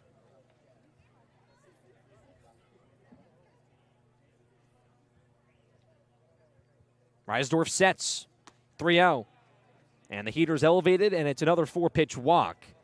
So Lodis down to first, and just like that, when Bourne was in such a stellar spot with the pitching staff, bases juiced with 1 away, and here's John Bay. And that's where a game can really take a turn. It's been all Bourne. Chatham still with a goose egg in that hit column. Bourne 5. But here the Anglers are in a prime position where a base hit could give them a lead. Can John Bay do it here? 0 for 1. Struck out back in the 2nd. Ready on ready. Reisdorf's pitch way outside as Bodine goes to the splits. Has Lodis off first, Cantwell off second, and Arquette off third base. Double play also still intact in force at any base. Middle infield pinching. Glove with the belt. 1-0. This one, it clipped him. It clipped him on the elbow guard, it looks like, just by inches. So that's how Chatham gets their first run of the game. Bases still loaded as Arquette scores. Anglers 1, Braves 1 here in bottom 4. Just a tough break there for the Braves overall. And not much more you can say about that, but the free passes that Chatham is getting, they're taking advantage of. And, now anything that doesn't end the inning here other than a double play could give Chatham a 2-1 advantage. It's the lefty Landon Stripling. Sees a ball outside as Bodine calls time to talk to Reisdorf. Reisdorf had 6 saves and 1 hold of the bullpen and 3 victories as a starter for the Hoosiers this past spring. So did it in a bunch of different roles. Had the innings as well, 44 2/3. And asked to get out of a jam here now early on in this one in bottom 4. Stripling also 0 for 1. Chatham has scored a run via the walk and the hit by pitch. Reisdorf sets 1-0. Fastball in there for a strike. Reisdorf so versatile, can throw 1 inning, could throw 6 innings if need be. He threw 103 pitches at one point this year for Indiana. First base side of the rubber is where he stands. 1-1. 94 heater outside. Bourne here, you're kind of just begging as well for a double play, a ground ball. Houston and Grady fully up the middle. Penny back at third. Michelle back at first, not holding on the runner. 2-1 with 1 away. The pitch, ground ball from Stripling down the first base line. It's foul. The first base ump and Matt Newman had to kind of twirl and spin like a ballerina and then just point foul to get out of the way from the ground ball as well. and a big break for the Bravos. That would have cleared the bases with the way that was hit going towards the bullpen.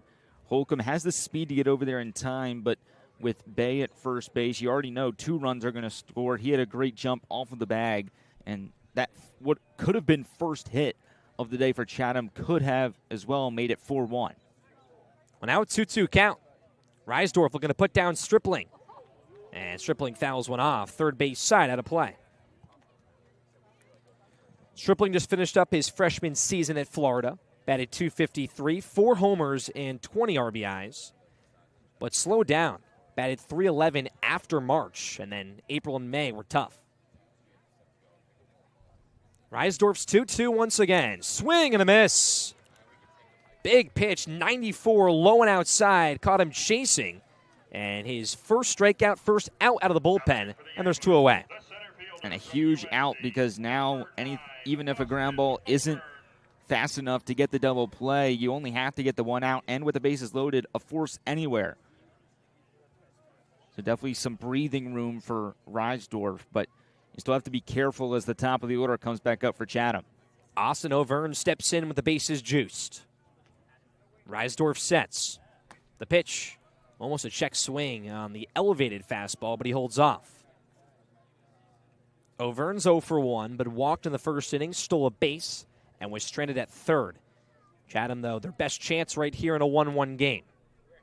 Go-ahead run 90 feet away. The 1-0 almost clips O'Verne. Just inside, and the scoreboard definitely didn't read that one. Said it was 39 miles per hour. Would have known if it was 39 miles per hour. A little bit of an ethos. Yep. A masterful wiffle ball pitch. Reisdorf here. Looking to work back. 2-0. Low and outside, 3-0, and don't want to walk a runner home here. So you wonder he goes back to that fastball. Looking to just throw it in there for a strike. Has Cantwell off third base. Lodis off second. Bay off first. Over in the leadoff hitter. Looking for an RBI any way he can. 3-0 pitch at the knees. It's a called strike. Over and threw his bat. Third base side looking for the walk. He'll stay in the box on a 3-1 count. Now Reisdorf, that gets him back into the at-bat. You think he's probably going to go to that fastball or the sinker again. Just throw something over the plate and trust their defense. Something Connor Whitgriff did on Saturday, and it worked out in his favor. Reisdorf, a deep breath. 3-1. Outside corner just off the mark. Bodine, a good frame, won't matter. And the Anglers take a 2-1 lead here in the bottom of the fourth via the hit by pitch and a walk. Base is still loaded now for Will Gasparino. A wonky way to score 2 runs for how good Zach was. Comes out of the game with 2 runners on. Both of those runs are Zach's. And these next 3 runs here would go to Reisdorf. And that'll close the book on Zach. 3 1/3, no hits, 2 earned, 5 walks, 8 strikeouts on 73 pitches. Interesting stat line there. Here's the righty Gasparino. First pitch low and outside, and Bodine just blocks it. 8 strikeouts.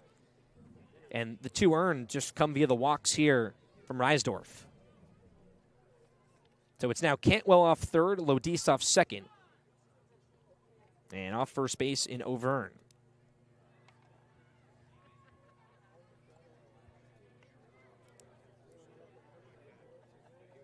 Time called here as Gasparino steps back in the box. He has struck out twice here tonight. 1-0 count with 2 away. Reisdorf's pitch. Swing and a miss. Jammed him inside on 96 on the gun.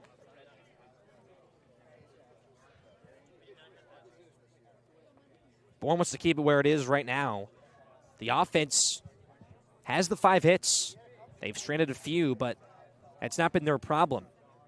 Runners on base, scoring them has. 1-1, just on the outside corner. This one a called strike, 1-2. 1 strike away is Reisdorf here from working out of the bottom of the fourth. Looking to only allow 2 runs. Here's the 1-2 pitch. Wave and a miss. Strike 3, and Bourne gets out of the inning. So Reisdorf, hit by a pitch, walks 1, but strikes out 2 to finish off the bottom of the 4th inning. But Chatham gets 2 runs in unusual ways, a hit by a pitch and a walk to take a 1-run lead. Top of the 5th coming up here from Veterans Field on the Bourne Braves Baseball Network.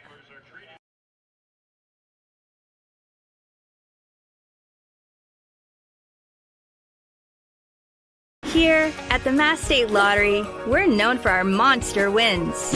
But there's no bigger win than the $1 billion we provide each year to support all 351 cities and towns in Massachusetts. In our game, we know that supporting local businesses and helping communities is how we all win. Because at the lottery, we're all playing for the home team. Safe. The Mass State Lottery.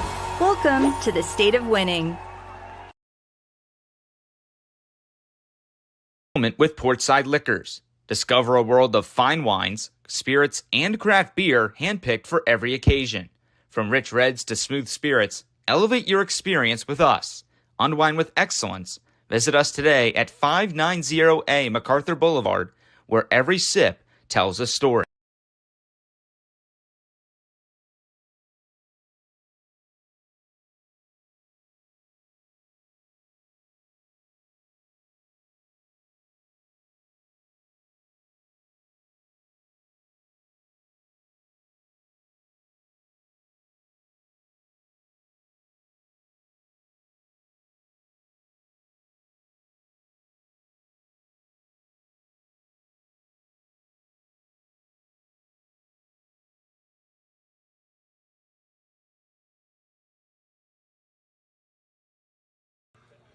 We head to the 5th inning here from Veterans Field, moving along quickly, but Chatham, they take a 2-1 lead over Bourne in the bottom of the 4th on a hit by pitch and a walk as the Braves come back to the plate, but not facing Kyson Witherspoon. His night ends. 4 innings, 5 hits, 1 earned, no walks on 6 strikeouts.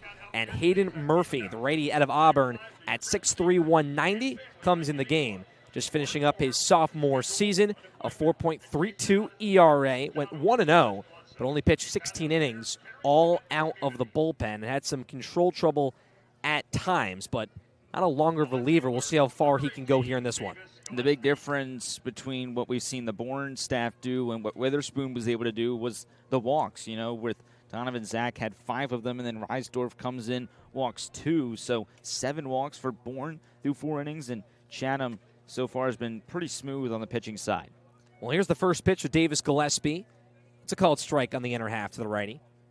He's 1 for 1. Doubled and scored back in the second on Bourne's only run. Here's the 0-1. Back in the zone from Murphy. And back-to-back fastballs at 94. He works on the windup, first base side of the rubber. 0-2, back to the heater, but this one just caught up to from Gillespie. Gillespie batted .318 at Southern Miss during his redshirt freshman season at 8 home runs. Murphy sets, glove at his face. 0-2, way to the backstop. Just floated that one over the catcher and Ike Irish. But this was the part of the order where Bourne converted in that third inning, on a Merrick Houston RBI single. Murphy looking to put down Gillespie. 1-2, and that one's outside and upstairs once again. Middle infield just pinched a little bit, but the outfield normal depth. Murphy's 2-2, breaking ball, strike 3. Got him looking. Gillespie fell forward on his front foot for out number 1. Good start for Murphy. Always good to start with a strikeout, and now you get to a part in the order for Bourne where Grady has the opportunity to flip things over. Like to see him work the count a little bit, see some pitches against the new right-hander in Murphy. Grady the righty, so a righty on righty here. It's a first pitch curve at 75, and it's right down the zone, 0-1. Grady struck out in that third inning. His second appearance in a Bravos uniform here in Game 3 of the Cape League season. 0-1. This one just slams on home plate. Grady played shortstop in the first game, playing second base here tonight. Braves still have those 5 hits, leading Chatham by 5 in that category. 1-1. Fastball outside corner, and it's 1-2. Chris Stanfield to follow here in the Braves order. Stanfield, a guy that you want hitting with not 2 outs. You want him to kind of lead off an inning or get on base. 1-2, and Grady fouls it back out of play. Grady teammates with Garrett Michelle at Virginia Tech. Has had 2 great seasons for the Hokies.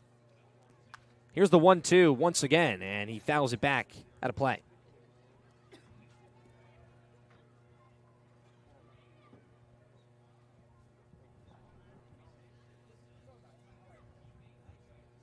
Went 1 for 3 in that first game for Grady. Second summer in summer baseball. Here's the 1-2 once again. Swing and a miss. Murphy out of the bullpen. Back-to-back strikeouts, and there's 2 away. It's a great-looking slider right there for Murphy from the right side. He's able to work around a long at-bat from Grady and then finish it off with that frontwards K as the top of the order, and Chris Stanfield comes back to the top. Stanfield 1 for 2 so far. Single to lead off this game. First pitch he sees is some chin music up and inside. Stanfield grounded out in his last AB. Stands tall in the righty's batter's box. Murphy in a rhythm here so far. Glove at his face. That high leg kick from the windup.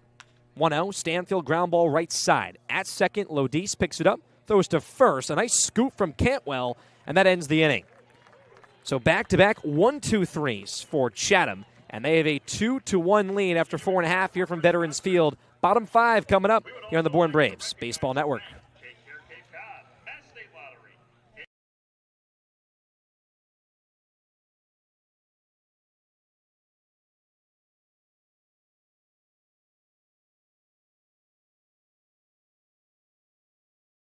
Convention Data Services, or CDS, is an event technology company based in Bourne and a proud supporter of the Cape Cod Baseball League.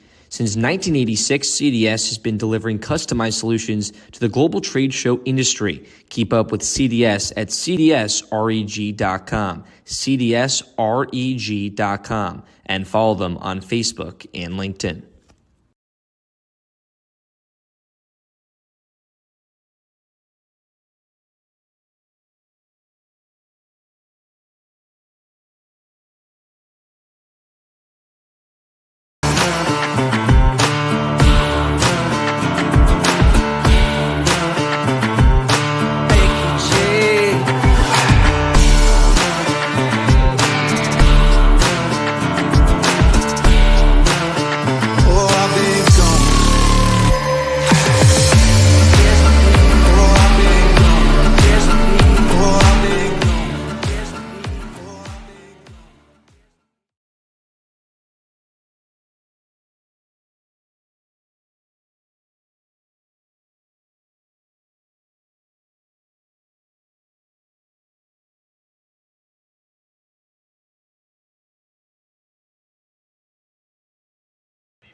The Bourne offense goes down back-to-back innings on 1-2-3s, and Chatham stays in front of the Bravos 2-1 as we head to bottom 5 here from Veterans Field. Alongside Nathan Schwartz, Adam Gotkin, you'll hear from him in just a little bit.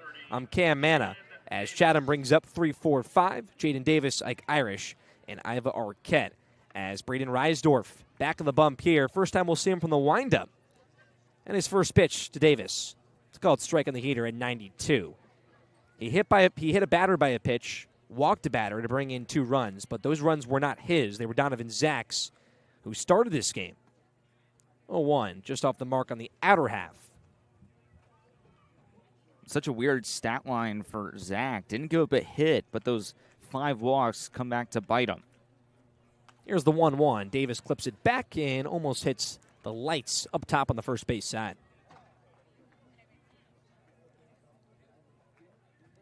Davis so far 0 for 1. Walked in the first, struck out in his last AB. Reisdorf.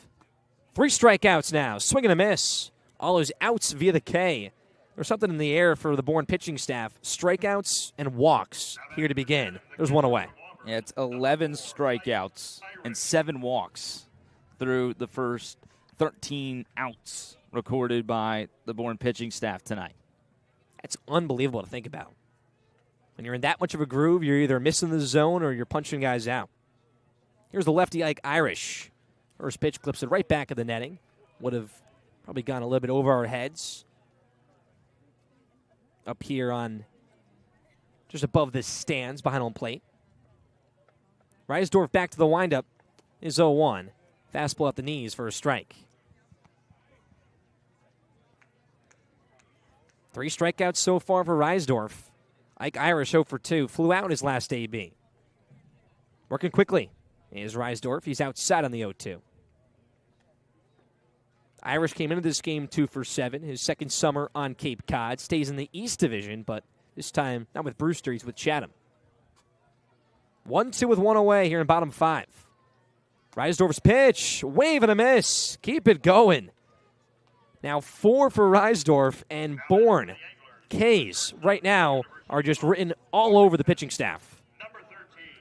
8 for Zach, 4 for Reisdorf, and both of these guys from the Big Ten just showing Chatham how it's done.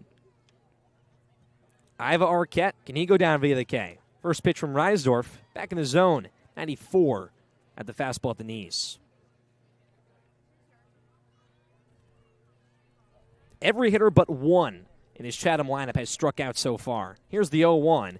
Looks like it clipped off of the bat or the wrist of Arquette. And it looks like it's going to be off the bat, it looks like. The manager in Jeremy Sheets comes out here to talk to Arquette. Definitely off his wrist and the bat as well, but they're checking out his wrist right now, so might have been a hit by pitch. Yeah, it's always tough to tell when it hits off the knob because it could clip one of your fingers, it could clip your wrist, and it still definitely could have hit both. Unclear on what the actual call on the field is going to be. I believe the umpires are going to come together and discuss whether it is a foul ball or a hit by pitch. Initially, the home plate umpire and Starziak put his hands in the air and kind of played it like it was a foul ball. Merzel and Newman makes up the 3-man umpire crew. They're talking on the first base side, just on the infield grass. But at the moment, Arquette taking practice swings. Looks like he's going to stay in the box. Oh, they're going to give him first base. And now Scott Landers, he'll have a conversation coming out of the first base dugout. Tough one there. And really tough to make a decision. But when I look at it, if Starsiak makes the call at home plate and says that's a foul ball, tough for the base umps that are not behind home plate to overturn that. Dan, it's always tough to overturn something like that or go to that meeting and then have it switched. Or there must have been something, whether it be a noise or just the reaction from Arquette coming out of the box after the ball was made contact with what appears to be his hand that gets that call reversed. Well, here's the lefty Luke Cantwell with 2 away and a runner on. Reisdorf now to the stretch. Fastball low and outside for ball 1.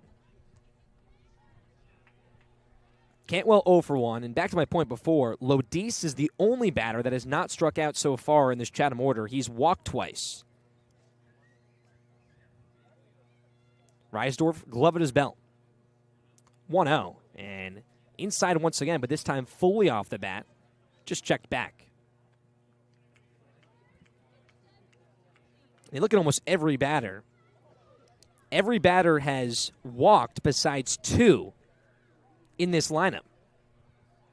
And one of them is hit by a pitch from John Bay. 2-step leadoff first for Arquette on a 1-1 count. The pitch to Cantwell. Fastball at the knees, Bodine, a beautiful frame. 1-2. And without a hit, 7 of the 9 Anglers in the starting lineup have reached base. Unbelievable. Well, Reisdorf looking to get out of the bottom of the 5th inning. His 1-2 pitch, runner going. It's a ball outside. Bodine's throw. Bullseye, it looks like. Yes, it is. Merrick Houston came out of the pile at second base, showed the umpire and Merzel the ball, and he got him. So Bodine throws him out to end the inning, and Bourne keeps it where it is. So not a strikeout that time for an out. It's a put out from Caden Bodine. And after 5 here from Veterans Field, Chatham 2, Bourne 1. I'll end play-by-play off to Nathan Schwartz. He'll take you the rest of the way here on the Bourne Braves Baseball Network.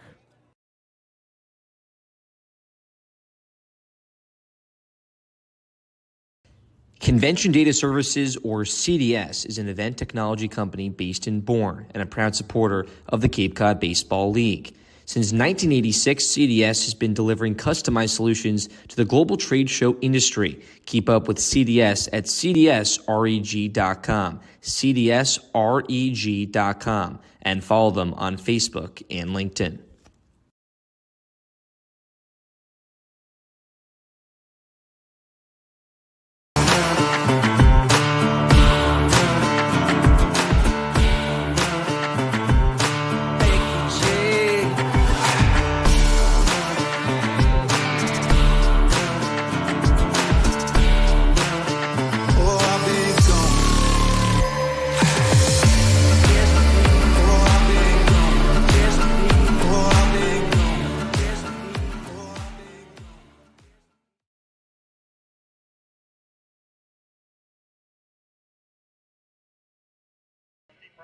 Welcome back to Veterans Field here in Chatham, Game 3 of the Cape League season here between the Anglers and the Bourne Braves. Nathan Schwartz, Cam Manna, and Adam Gotkin with you here on the Bourne Braves Baseball Network. Bravos trail 2-1 as we begin the top half of the 6th inning.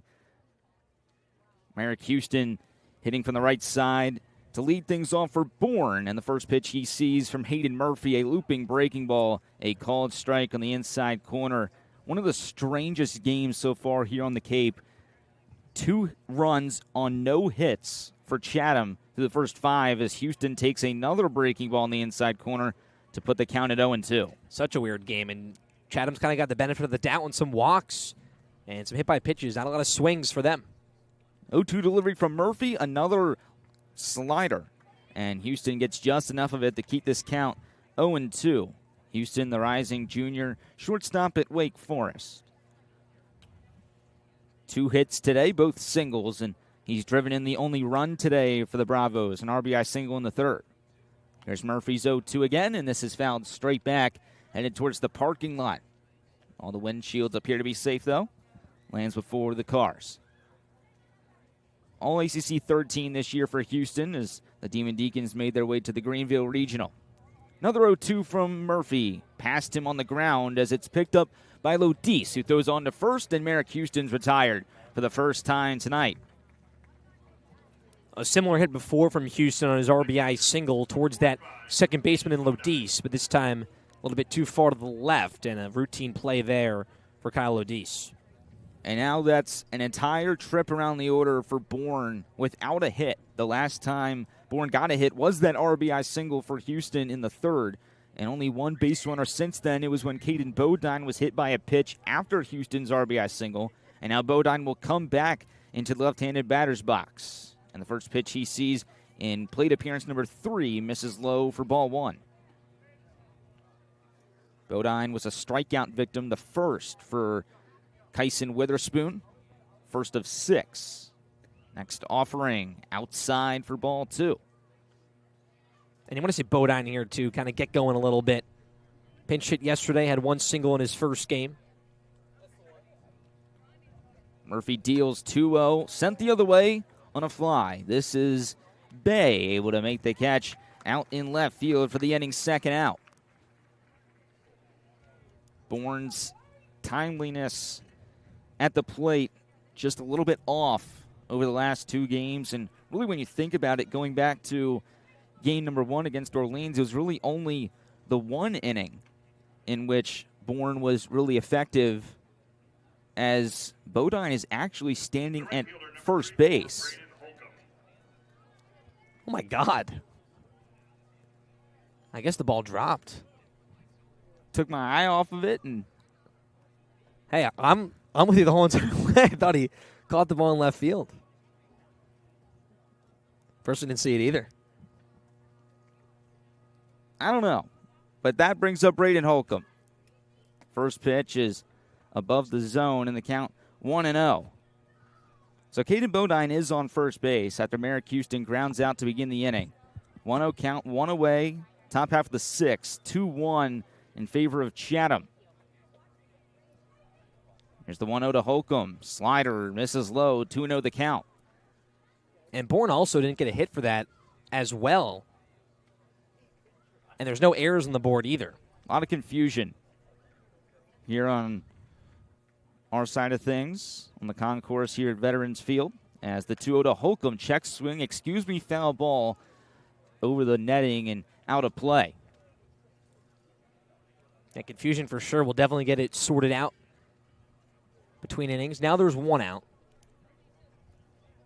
But still, the E and the hits on the scoreboard have not changed. Just a bizarre game all around, all things considered. Here's the 2-1. Holcomb swings and misses on the 2-1 delivery, and the count evens 2 balls, 2 strikes, 1 away in the top half of the sixth. Still a 2-1 Angler lead. Keep in mind that Chatham has scored both runs without a base knock tonight. 2-2. Holcomb way out in front of that slider. He was thinking fastball as Murphy picks up his 3rd strikeout tonight. Really good pitch there from Murphy going to that slider on the inner half, and Holcomb just out in front. Would be Holcomb's first game without multi-hits. Still a lot of time to go, but he has that 1 hit, but now back-to-back strikeouts via the forwards K. And on the live stats, it says it's the middle of the inning. So still some confusion. 2 away, top of the 6th. Here's Camden Kozel. First pitch above the zone, 1-0. Kozel 2 backwards Ks tonight. He was the 2nd and 5th strikeouts for Kyson Witherspoon, who finished with 6 over 4 innings of 1-run baseball. 1-0 to Kozel, another fastball, 93 on the outside corner for Hayden Murphy, the junior at Auburn. Murphy, a very highly touted recruit in the state of Georgia, the number 2 right-hander in the class of 2022. 1-1, another called strike to the left-handed hitting Kozel, and he's down in the count 1-2, looking to avoid a 3rd strikeout in his many at-bats tonight here in Chatham. Bodine, a very modest lead off of first base. 1-2 count, 2 away, top of the 6th. Here's the pitch from Murphy, and it's above the lettering of the Braves on the jersey of Kozel.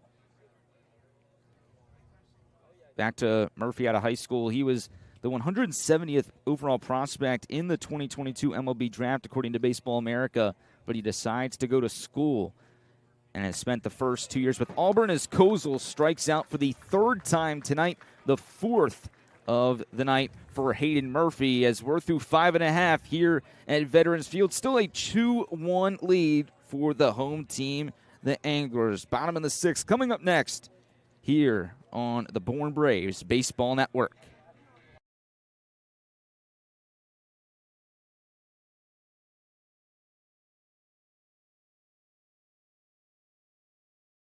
Keystone Place at Buzzards Bay, Bourne's premier senior living community, conventionally located adjacent to the Cape Cod Canal. Visit us at Keystone Place at buzzardsbay.com.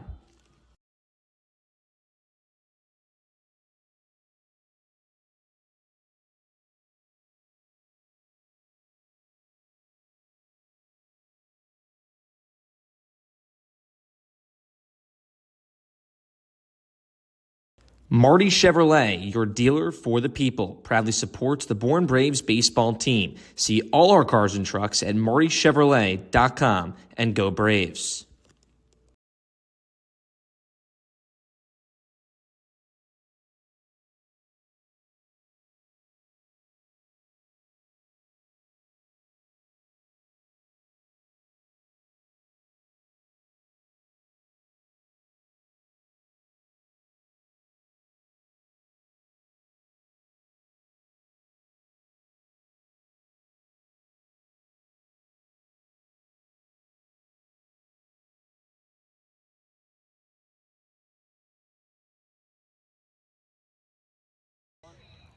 Bottom of the 6th here in Chatham. 2-1 Angler lead over the visiting Bourne Braves. And we do have some clarification on what happened with Caden Bodine. Catcher's interference was the ruling from the home plate umpire, Ron Starziak, on the fly ball out, what we thought it was for Caden Bodine. So that's what allowed him to reach first base. But then following that was back-to-back strikeouts of the Vandy boys, Braden Holcomb and Camden Kozel, to end the threat in the top half of the 6th, as Bourne will throw a new pitcher out there. It'll be Zach Crotchfelt, the rising junior at Texas Tech, transferring from Auburn, where he spent his first 2 seasons. Only 7 appearances this spring with the Tigers for Crotchfelt, to which he threw 7 1/3 innings, a 6.14 ERA, 6 walks, 10 strikeouts for the rising junior out of New Jersey. And he was the year before Donovan Zach.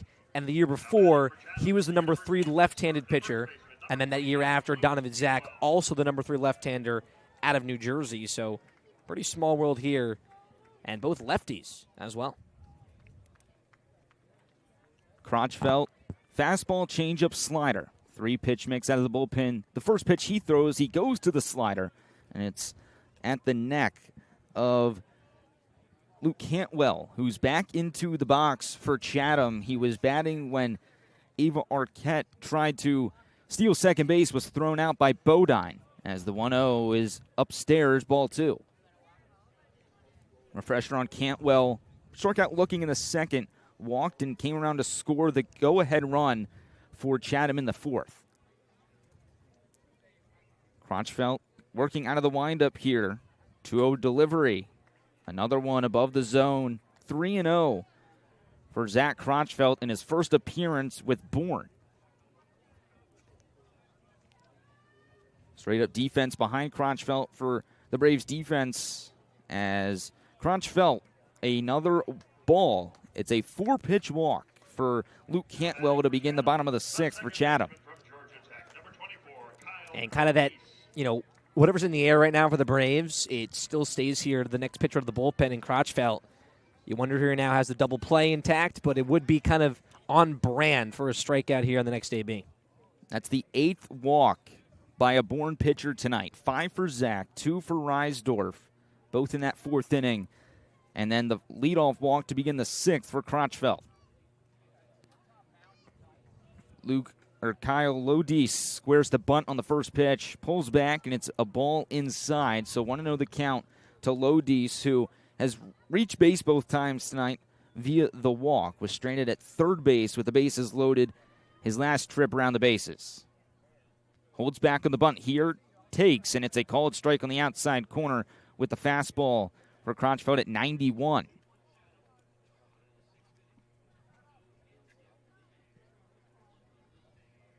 Still a goose egg in that hit column for Chatham.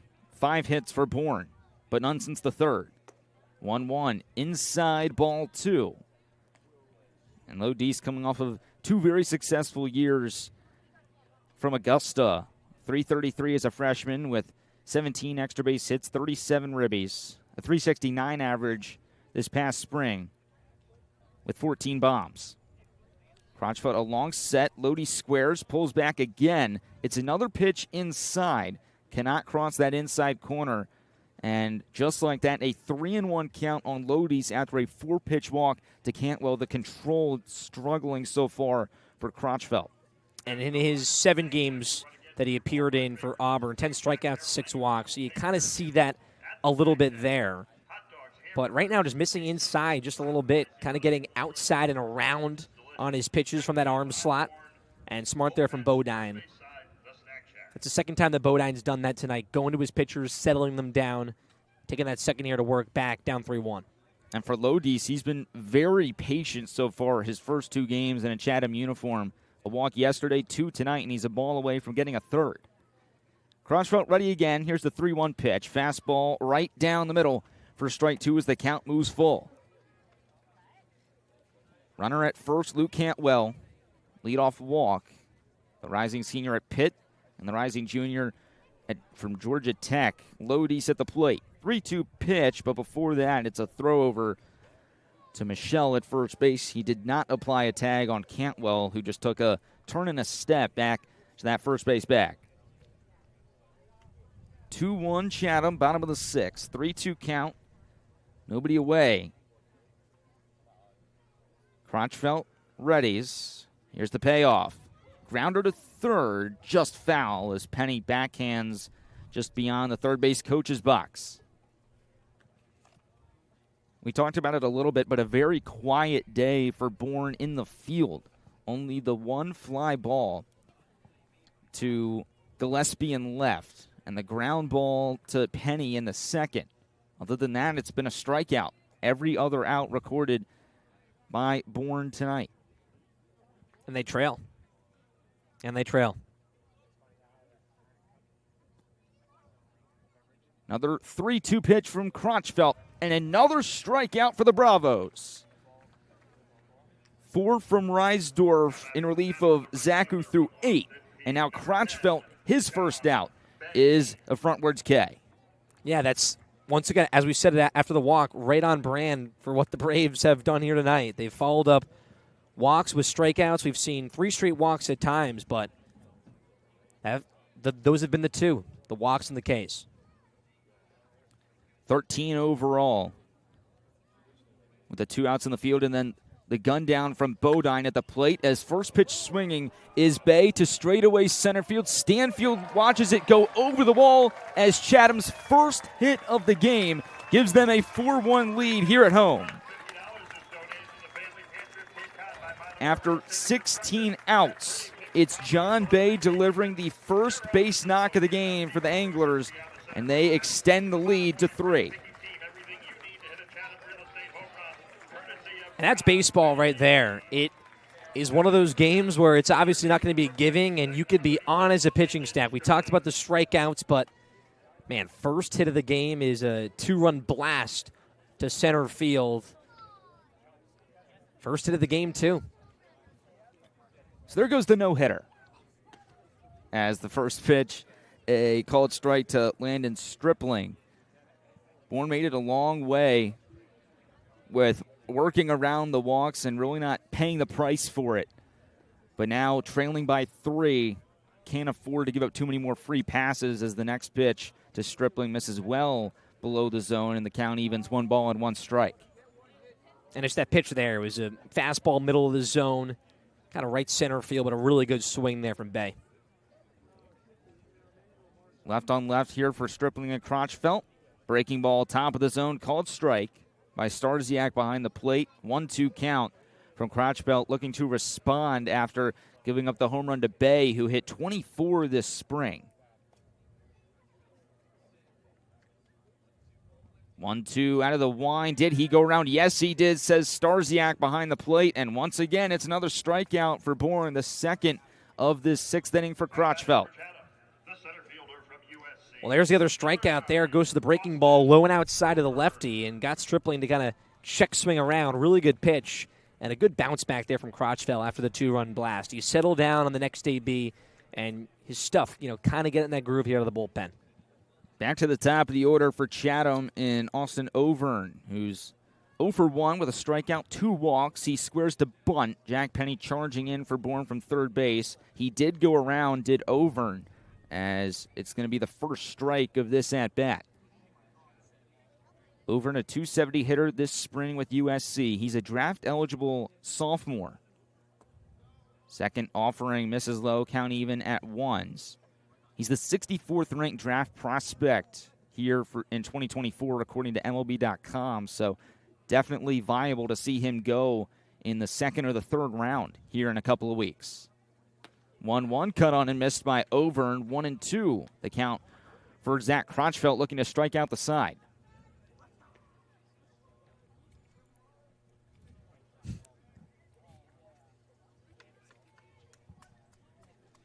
Crotchfelt gets the sign from Bodine, his battery mate behind the plate. Overn at the plate, hitting from the left side.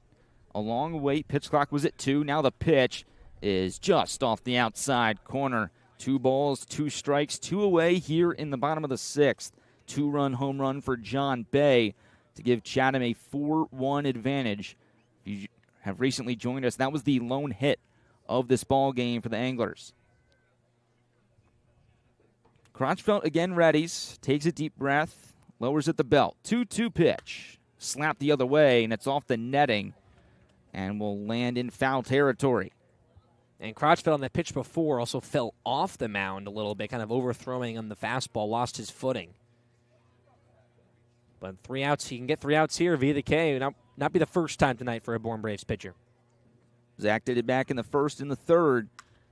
But this will be a line drive into left center field, and after not recording a hit in the first 5 innings, Chatham has 2 here in the bottom of the 6th. The 2-run homer for Bay, a 2-out single for Auvergne.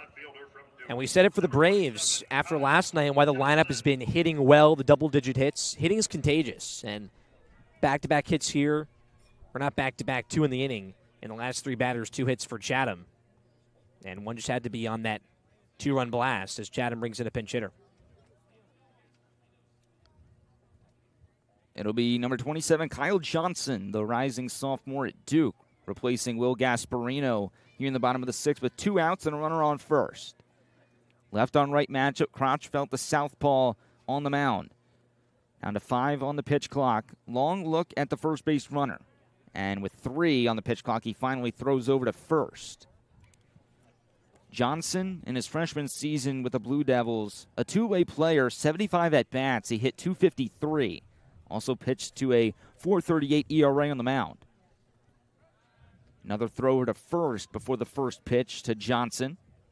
He became the first two-way player since Marcus Stroman for Duke to earn freshman All-American honors as a utility player. Also got a Team USA invite, so he won't be here in Chatham long. First pitch of the at-bat, swing and a miss. But the way Team USA is doing it this year compared to other years, it's more of a 2-week stint. So it's not the whole entire summer. They're playing more inter-squad. So these guys could also come back to the Cape after their time with Team USA. Crotchfeld, another throw over to first. Not a slide back in for Auvergne. He just takes a couple of steps and gets back in safely. But for Johnson, couldn't have asked for much better of a freshman year. He also got honored on that All-ACC freshman team, as well as being a perfect game first-team freshman All-American. Dancing at first is Auvergne. Crotchfeld to the plate. It's inside. Count evens, 1 ball and 1 strike. Had just 19 hits, 10 extra base hits, though, and 3 homers. 6 doubles, 1 triple for Johnson out of Leesburg, Virginia. Auvergne remains the runner at first base, 4-2 Chatham, bottom of the 6th. 1-1 from Crotchfeld, cut on and missed by Johnson. Crotchfeld gets ahead once again and looking for that 3rd strikeout here in the bottom of the 6th. Johnson started the first 2 games for Chatham in the outfield. Pinch hitting for Gasparino, who went 0 for 3 with 3 strikeouts tonight. Another throw over from Crotchfeld, who's really worried about Auvergne over there at first base, as he should be. 17 stolen bags this spring for the Trojan.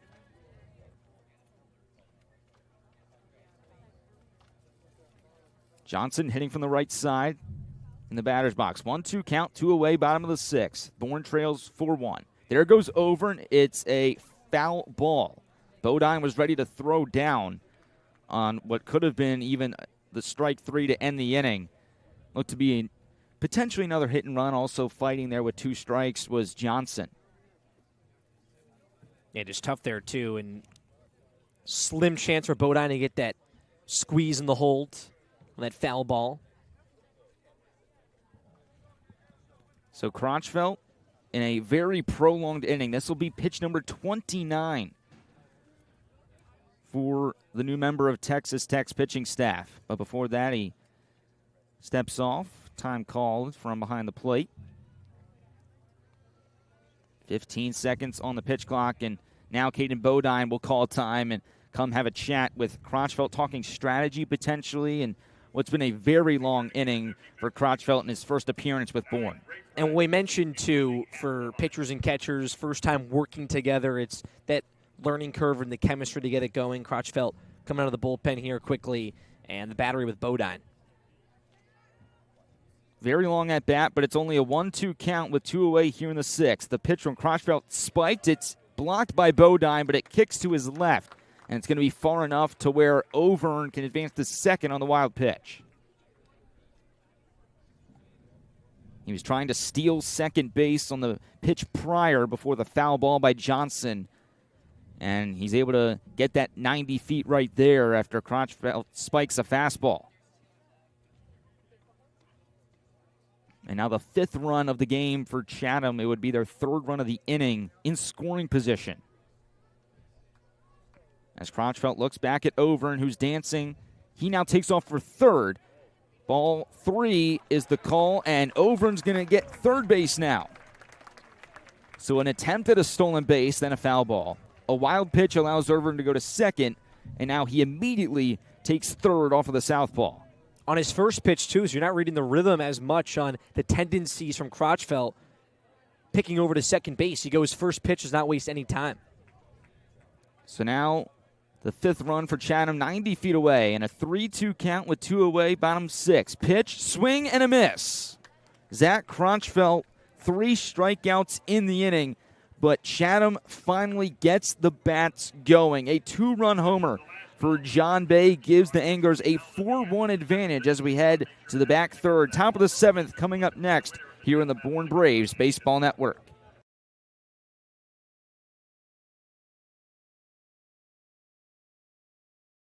Savor the moment with Portside Liquors. Discover a world of fine wines, spirits, and craft beer, handpicked for every occasion. From rich reds to smooth spirits, elevate your experience with us. Unwind with excellence. Visit us today at Portside Liquors, 590A, MacArthur Boulevard, where every sip tells a story.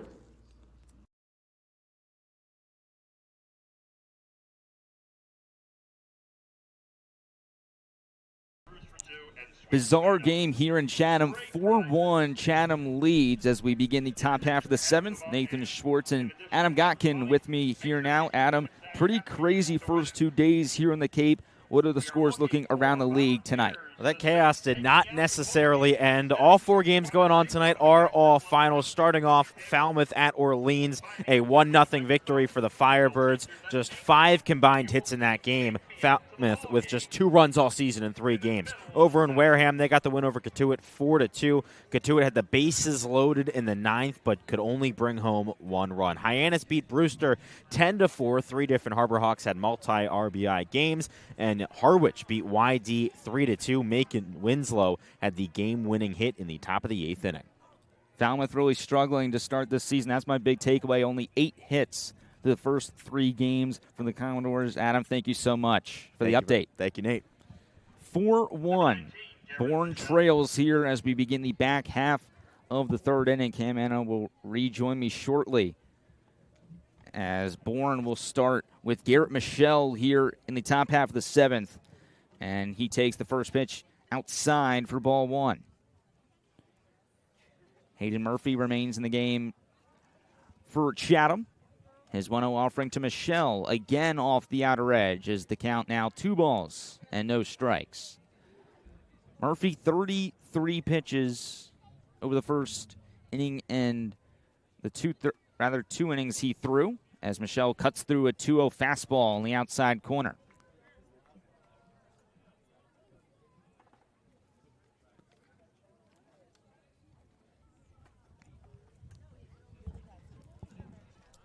Two-one from Murphy.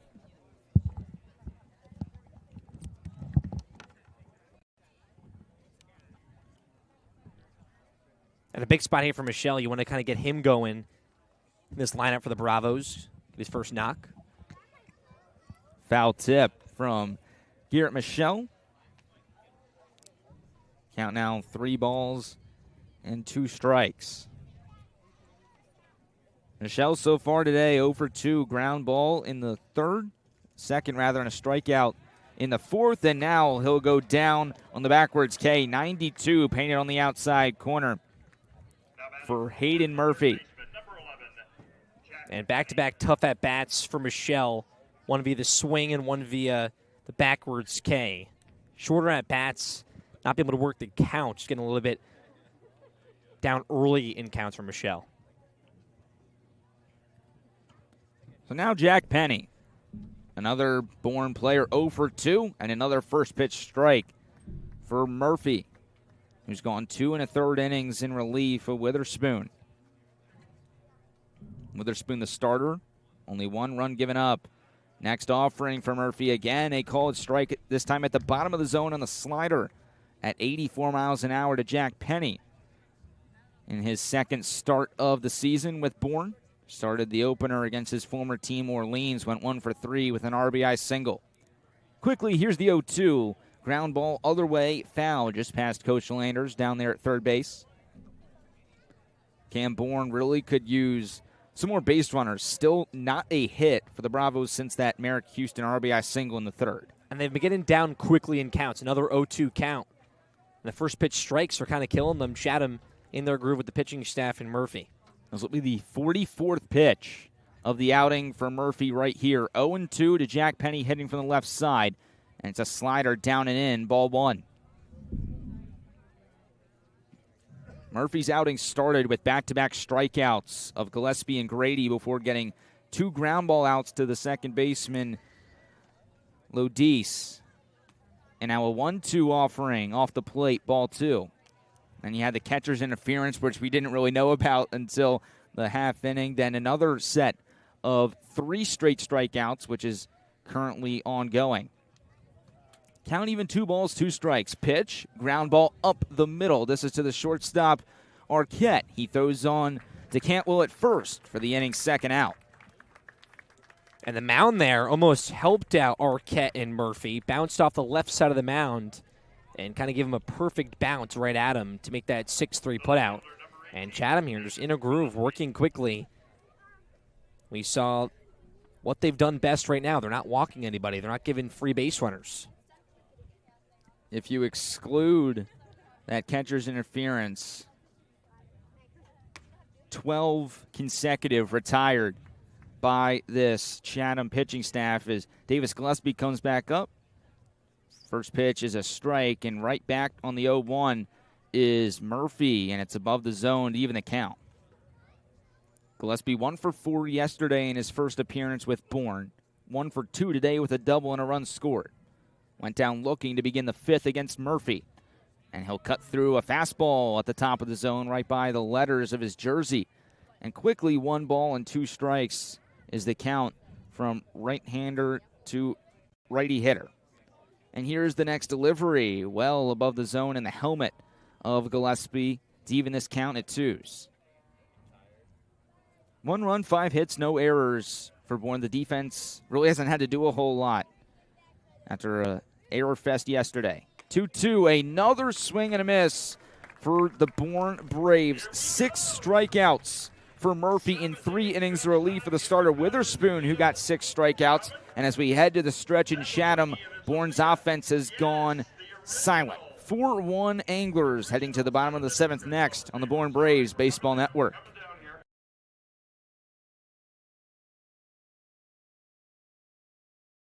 Data Services, or CDS, is an events technology company based in Bourne and a proud supporter of Cape Cod baseball. Since 1986, CDS has been delivering customized solutions to the global trade show industry. Keep up with CDS at cdsreg.com and follow them on Facebook and LinkedIn. Chevrolet is your dealer for the people and proudly supports Bourne Braves baseball. See all our cars and trucks at martychevrolet.com and go Braves.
Strikeouts, strikeouts, strikeouts. That's been the name of the game here for the third game of the year for the Bravos, as myself, Nathan Schwartz, Cam Manna back with you here from Veterans Field. The Bourne pitching staff has struck out 15 Anglers. Bourne themselves have struck out 12 times. First pitch of the inning from the new pitcher, Bo Bryans, is right back to him. He throws over to Garrett Michelle, who then throws it away from Merrick Houston and into left field. But don't worry, it's still one away here in the bottom half of the seventh. We'll tell you a little bit about Bryans, the rising junior at Jones County Community College, where he had a fantastic season this spring at a 3.44 ERA across 70 2/3 innings pitched, 110 strikeouts. That just seems to be the theme of tonight's game here in Chatham. Second pitch from Bryans is a ball above the zone to Ike Irish, who's back to the plate for the fourth time tonight. And two-way at Jones County Community College. In 2023, he hit .335 with 10 doubles and 49 ribbies. Next offering, outside ball 2 to Irish, who's still looking for his first hit. 0 for 3 is Irish with 2 Ks. First team all-conference in that 2023 season for Bryans. 2-0. The sidewinder fires in a 93-mile-an-hour fastball in the outside corner to bring the count back to a 2-1 count. 2-3 in the Chatham, rather 2-3-4 in the Chatham order have not registered a hit yet, only one base runner. 2-1, again outside, ball 3. Jaden Davis, his walk back in the first, the only time the second, third, or fourth hitters for Chatham have reached base. They've combined for 9 strikeouts. 9 of the 15 for Bourne's staff. 3-1, slider, called strike on the outside corner. 3-2 count now to the cleanup man, Irish. Irish just racking up the accolades, and the most notable was a semifinalist for the Buster Posey Catcher of the Year award. Full count. He does go around on the slider. That's another sword for Bourne. And it's the second out here in the bottom of the seventh. 16th strikeout for the Bourne Braves pitching staff. So, they've had that in their groove. The walks have hurt them here tonight, and that's kind of what has gotten them in this 4-1 deficit. And that one swing, that 2-run shot hurt them. 8 for Zach, 4 for Reisdorf, 3 for Crutchfeld, who only goes that one inning, and now 1 for Bryans. First pitch to Iva Arquette. Ball above the zone. Arquette, strikeout victim his first time up to end the first. Walked and scored in the fourth. Was hit by a pitch in the fifth, then caught stealing to end the inning by Bodine behind the plate. 1-0 delivery, down low, ball 2. Arquette, a good start to this season over the first 2 games. 3 hits and 7 at-bats. 1 for 3 he was yesterday against the Red Sox of Yarmouth Dennis. 2-0. Called a strike at the bottom of the zone. Arquette did not play summer ball last year, getting an opportunity to hit in the middle of the lineup and play shortstop for Chatham as he gets ahead 3 balls and 1 strike after that last offering from Bryans. And a fun note of Arquette was actually the Hawaii Gatorade Player of the Year in basketball back in 2022, as well as being the second best baseball prospect in Hawaii by perfect game. 3-1, he thought about swinging, holds back. It's a called strike on the outside corner as Bo Bryans has worked this count full with 2 away in the bottom of the 7th, and Bourne trailing 4-1, looking to get back above 500. Just game 3 here in 2024.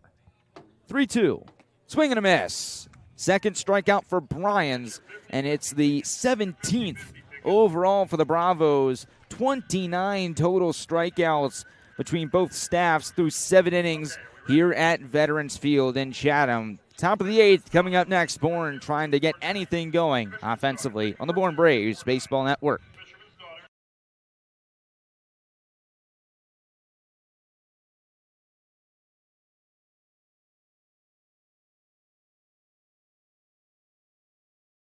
With Portside Liquors. Discover a world of fine wines, spirits, and craft beer handpicked for every occasion. From rich reds to smooth spirits, elevate your experience with us.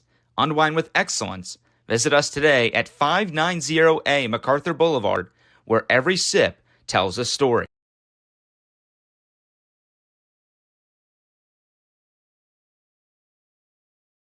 Here at the Mass State Lottery, we're known for our monster wins. But there's no bigger win than the $1 billion we provide each year to support all 351 cities and towns in Massachusetts. In our game, we know that supporting local businesses and helping communities is how we all win. Because at the lottery, we're all playing for the home team. The Mass State Lottery. Welcome to the state of winning.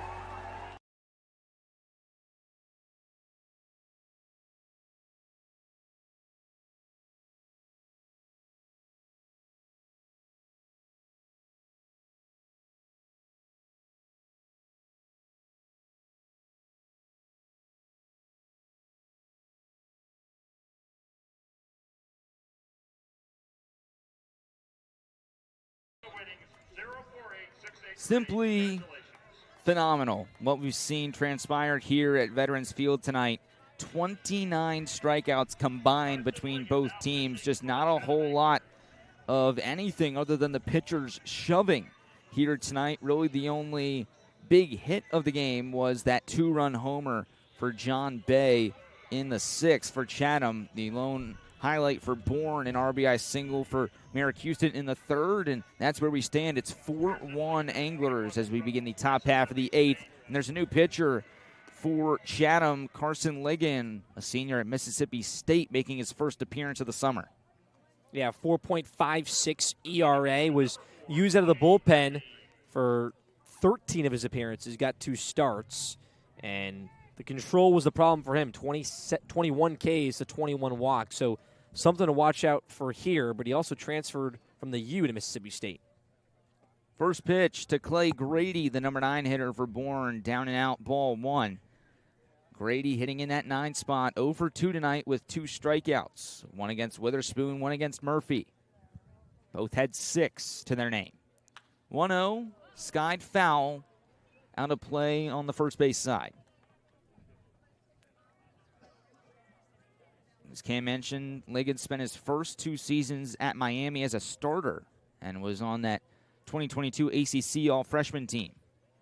Swinging bunt on the 1-1. Grady with speed, hustling down the line, but a great scoop at first base by Luke Cantwell will retire the Hokie and be the inning's first out here in the top of the 8th. That's the 3rd time tonight that Cantwell has made a very nice scoop, a play-saving scoop to not let Bourne get on base and keep them off the hit column once again. They've had 5 hits, but they have not had a hit in a very, very long time. They came back in the 3rd. It was Merrick Houston's RBI single, which I just mentioned, as Chris Stanfield, the top of the order, comes back up, and the first pitch is above his head for ball 1. Chris led off this game with a single, then was thrown out at the plate on Merrick Houston's first single of the day. 1-0, cut on and missed on the slider to even this count. 1 ball, 1 strike, 1 away, top of the 8th, 4-1 Chatham. Chris, 2 ground outs since. 1 to Arquette at short, 1 to Lodi at second. Another slider for Ligon, misses low, 2-1.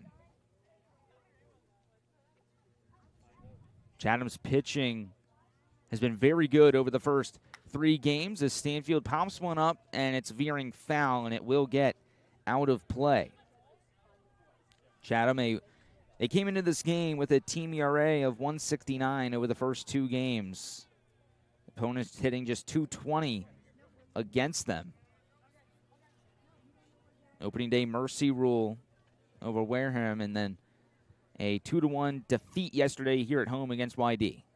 2-2 to Stanfield, front door breaking ball, and it freezes Stanfield for strike 3.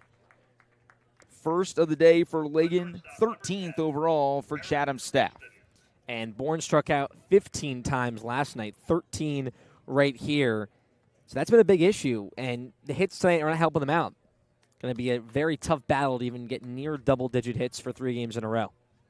Merrick Houston, who's got 2 of the 5 tonight for Bourne, steps in for the right side. And his first pitch is a slider on the outside corner for strike one. Merrick 2 for 3, both hits, as I mentioned, singles. That lone RBI for Bourne back in the third. Another outside corner placement from Ligon is strike two on the fastball at 95. Every pitcher tonight has been pumping that fastball in the mid-90s. Scouts getting a treat tonight here at Veterans Field. 0-2. About 2 feet in front of the plate from Ligon. 1-2 now the count with 2 away in the eighth. Bourne trailing 4-1. Still only 2 hits on the board for Chatham. Both came in that 6th inning. It's the 1-2. Line drive to center, and Merrick Houston's got half of the Bourne offense tonight. 3 hits for Wake Forest product. All singles. And Bourne, for the first time since Houston's single in the third, has a man on via a base hit. And he's seen the ball a lot better and had some tough at-bats last night after one of his hits. Went down a few consecutive times, but some nice hits today, and he's worked up the middle. 2 hits to dead center and 1 to right. First pitch to Bodine. Below his knees, ball 1, and this is where Bourne could start to get some momentum back. Meat of this lineup, and even though it's with 2 outs, this is the part of the order where you want things to happen. 1-0 called strike as the count evens. As Bodine had that weird catcher's interference back in the 6th inning. That was the only base runner for Bourne in between the 2 Houston singles in the 3rd and the 8th. 1-1. Foul ball heading towards the Chatham bullpen, and it will land just in front of it over towards their turtle along the left field line. And Bodine has 2 strikes against him. 1-2 count with 2 away in the top of the 8th. Carson Ligon, the senior at Mississippi State, stares down his battery mate Ike Irish from Auburn. 2 SEC guys in the battery. 1-2 over our heads just behind home plate, shaded towards the third base side and heading towards the parking lot. A little bit too far over our heads. For a second, you kind of lean back. Did you get any foul balls last year? Come close? Not really, no. It's a shame. Yeah. It's a shame. Ligon readies 1-2 over the head of Bodine as the count evens. We had one actually hit the netting in the rage cage at Wareham, which is on the third base side above the dugout, but that was the closest. Back to play here. 2-2 count to Bodine, who fouls it straight back. And an extended at-bat right here with 2 away and a runner on first for Caden Bodine. Started with a swinging strike, then a ball, then another swinging strike, 2 balls, then just a bunch of foul balls. Count still 2 balls, 2 strikes. Merrick Houston with 3 hits stands at first base. Here's the pitch from Ligon. Another one sent foul the other way. And we'll re-rack at 2 balls and 2 strikes. And Bourne just tardy on a few of these low and outside fastballs. Found them the other way. Just not getting the barrel around quick enough. Bodine, the returning all-star to this Bourne lineup, will take ball 3 off the outside corner. And this will put Houston in motion on the bases with 2 away and a full count.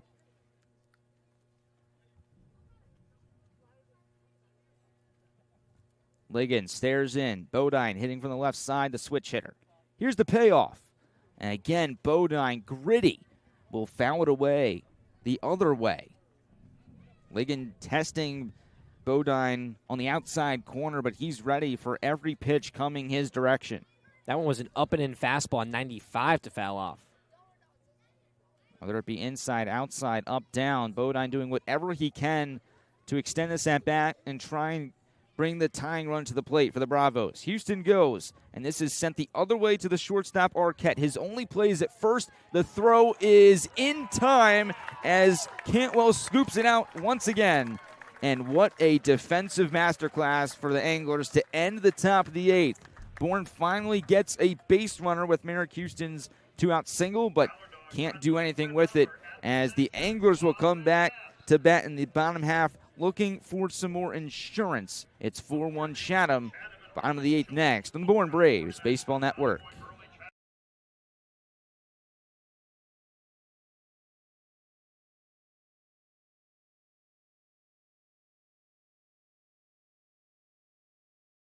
Seen for a minor illness or injury, Cape Cod Healthcare Urgent Care is here for you with high-quality, full-service walk-in care. ER expertise meets urgent care convenience at our 6 urgent care centers, which are staffed by board-certified ER providers and located Cape-wide from Falmouth to Orleans. Cape Cod Healthcare Urgent Care is open daily and offers a cost-saving option for everything from sprains to stitches, with timely treatment in under an hour for most patients. View online wait times at capecodhealth.org/urgent care. Cape Cod Healthcare Urgent Care. Minor emergencies, major attention. Keystone Place at Buzzards Bay, Bourne's premier senior living community, conventionally located adjacent to the Cape Cod Canal. Visit us at KeystonePlace at buzzardsbay.com.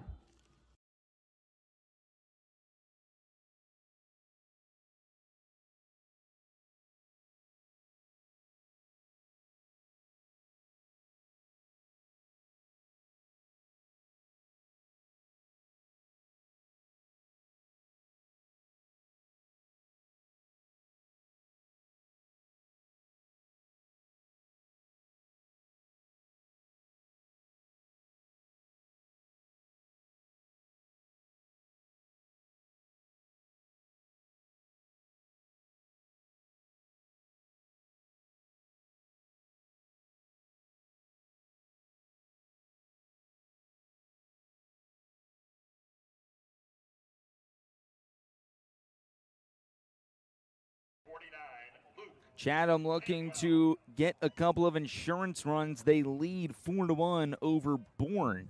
Both teams at 1-1 over the first 2 games. Only one can improve to 2-1. Both teams won the opener and then lost game 2. Bo Bryant's back out there for the Bravos. First pitch of the 8th, 92 just off the plate.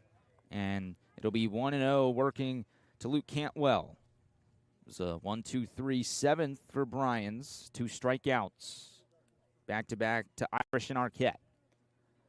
Slider off the lower body of Luke Cantwell, and for the 3rd time tonight, the first baseman for the Anglers, who's had a great game defensively, is going to reach base.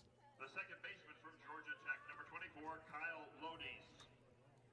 That'll bring up Lodice, the incoming transfer to Georgia Tech. And Bourne tonight has let 10 guys on via the walk or the hit by pitch. Not a recipe for success. Coming after very untimely hitting yesterday. And the first pitch, another ball to Lodice, who walked his first 2 times up and then struck out against Zach Crotchfeld in the 6th inning. Just a reminder, only 2 hits on the board for Chatham tonight, both in that 6th inning against Crotchfeld. Lodice squares the bunt, pulls back, but it's over the plate anyway, so the count will move with 1 strike on it. Slight shift to the left side of the infield, wide open. 4-hole for Lodice hitting from the right side. 1-1 pitch, just above the zone. 2-1 now the count to the Anglers' second baseman. Cantwell leads off of first after the leadoff hit by pitch here in the bottom half of the 8th. Bryant's 3 rocks to a set at the belt. Leg kick and deals. Lodice again squares, pulls back, and this time it's a ball. So it'll be 3 balls, 1 strike, still nobody out in the bottom of the 8th. Lodice, over his first 2 years with Augusta, combined 70 walks. And he won't draw one here just yet, as it's a called strike on the 3-1, making it full. 3 walks so far in this Cape League summer for Kyle Lodice. 1 yesterday, 2 today. Payoff from Bryans, and this time it will be a base on balls for Lodice. His 3rd walk in 4 trips to the plate tonight. He's now 0 for 1 with those 3 walks and 2 free passes to begin the 8th. Will put runners on second and first with nobody out for the Anglers as the dangerous John Bay comes back into the box. Yeah, it was Bayo that 2-run home run, and 4-1 game here. Bourne really needs an out right now. No outs first and second. And you almost wonder if Bay will square to bunt, even though he hit the homer his last time up. He does not square, holds tight, and it's going to be a ball down and in below the knees of the rising senior outfielder. He started his career at Oklahoma State and making a big impact in this game. He's driven in 3 of the 4, and now he's going to get drilled on the foot. Looked like it might have even hit that back foot of John Bay. He's going to reach for the 3rd time in 4 trips to the plate tonight as Scott Landers immediately heads out to the mound. Nobody warming in the Bravos bullpen, so this is going to be Brian's inning, at least for the moment, to work with. But 3 free passes to begin the 8th in an inning where Bourne can't afford to give up any more runs. And it was Landers not happy at all. And it was a quick mound visit. More right now just to calm things down, figure out what the main issue is with the control between Bodine and Bryans. But hit by pitch, walk, hit by pitch. Bourne is just giving Chatham chances. They only have 2 hits, but they have the 4 runs. This is another free chance here. You need a single. You could score 2 runs after getting on and just being given bases, free bags. Walks and hit by pitches, something Brian struggled with this spring at the JUCO level. Now bases loaded, nobody out. Infield in for Bourne against Landon Stripling, who takes ball 1 low. 52 walks this spring for Bryans. He hit 14 batters. He's had 1 walk and 2 hit by pitches in this inning. 1-0 to Stripling. Another one outside, ball 2. Still nobody out in this bottom of the 8th for the Bravos. Luke Cantwell at 3rd, Kyle Lodise at 2nd, John Bay at 1st for Chatham, and a 3-run Angler lead in the 8th. 2-0 from Bryans. Slider below the knees, ball 3 to Landon Stripling, who's looking for his first hit tonight, but also looking to reach base for the first time tonight. 0 for 3 in that 9 spot with 2 Ks. And he's up in the count 3-0 here to Bryans, and it's a 4-pitch walk to bring in a run for Chatham. 4 consecutive free passes by Bo Bryans here in the bottom of the 8th to make it 5-1 Chatham. And Bourne right now is warming up a lefty, just coming out of the bullpen seating area and just now trying to get some stretches in, warm up as quick as possible. You wonder if Landers comes out for another mound visit, but you got to pound the strike zone here. The bases remain loaded now for the top of the order in Austin Overn, who again takes a ball outside. Extremely difficult to find the zone right now for Bo Bryans. 5 consecutive balls after the hit by pitch to Bay. 1-0 to the leadoff hitter, Overn. Finally a called strike on the outside corner. As Bryans just trying to do whatever he can to get at least the first out here in the bottom of the 8th, and now a 4-run Angler lead. 1-1 out of the wind is Bryans, who fires in another fastball, 94 this time. It's a called strike to make it 1-2. Bryans mainly a starter this spring, but coming out of the bullpen. And he had a great 7th, 1-2-3, but control trouble here in the 8th. 1-2 to Overn. Close, but ball 2 off the outside edge to even the count. Lodi's now at 3rd, John Bay at 2nd, Stripling at 1st following his RBI via the walk. Bryans remains in the stretch. 2-2, finally a swing and a miss. 4 consecutive free passes ends with Bryans' 3rd strikeout of this outing. It will keep the bases loaded for Chatham as the strikeout numbers continue to tack on for Bourne. And it had to be a strikeout, right? Had to. There was, I don't think, any other option. It was going to be a strikeout as the first out is recorded, and Kyle Johnson to the plate for the 2nd time. Foul tip into the mitt on the swing from Johnson, and it's going to be an 0-1 count to the rising sophomore at Duke. Bryans out of the stretch, 0-1, fires in 94 above the zone, and the count moves to 1-1 with one away in the bottom of the 8th. Johnson pinch hit for Will Gasparino in the 6th, then struck out swinging to end the inning against Zach Crotchfeld, who only went that one inning for Bourne. 1-1, again high, ball 2.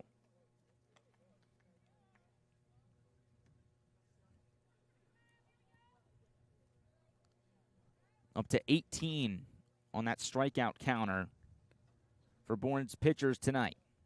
2-1, fastball, 94, called strike at the letters. Count evens 2 balls, 2 strikes, as Bryans looks to escape this bases-loaded one-out jam. Already 1 run in this bottom of the 8th for Chatham. 2-2. Another swing and a miss. 4th strikeout for Bryans, 19th overall for Bourne tonight. Wow. Just wow. You strike out a lineup 19 times, you think the scoreboard would be a little bit different, but it's 5 runs, and a lot of it has to do with just the free bags. But 19 Ks, man. Whew. First pitch to Jaden Davis, called strike with the changeup. Always tough for a right-handed hitter to face a changeup from a lefty because it tails to the left-handed batter's box away from you. That's what Davis saw right there, and Bryans comes back with a high heater, and it's a swing and a miss for Davis to make it 0-2. Bryans looking for 3 consecutive strikeouts to end this 8th inning. It would be the 20th for Bourne if he can get it.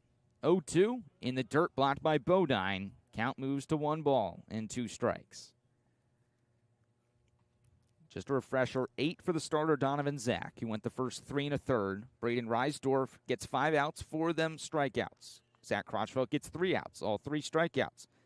And now Bo Bryans threw an inning and 2/3 with 4 strikeouts to his name. He readies, 1-2. Off the end of the bat, this one in fair territory. Bodine gets, spins, throws, and fires a bullet to Michelle over at first base for the 3rd out of the bottom of the 8th. So Bourne can't get to 20 strikeouts total, but has a chance to score 4 and at least tie this game up in the top half of the 9th. 3 outs to work with here at Veterans Field. Don't go anywhere. The 9th due up next here on the Bourne Braves Baseball Network.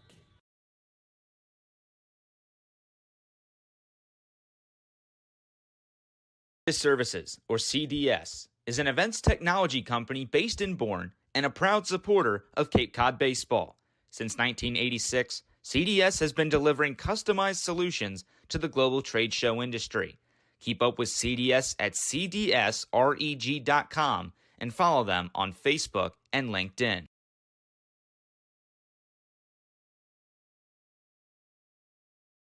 At Buzzards Bay is Bourne's premier senior living community, conveniently located adjacent to the Cape Cod Canal. Visit us today at Keystone Place at buzzardsbay.com.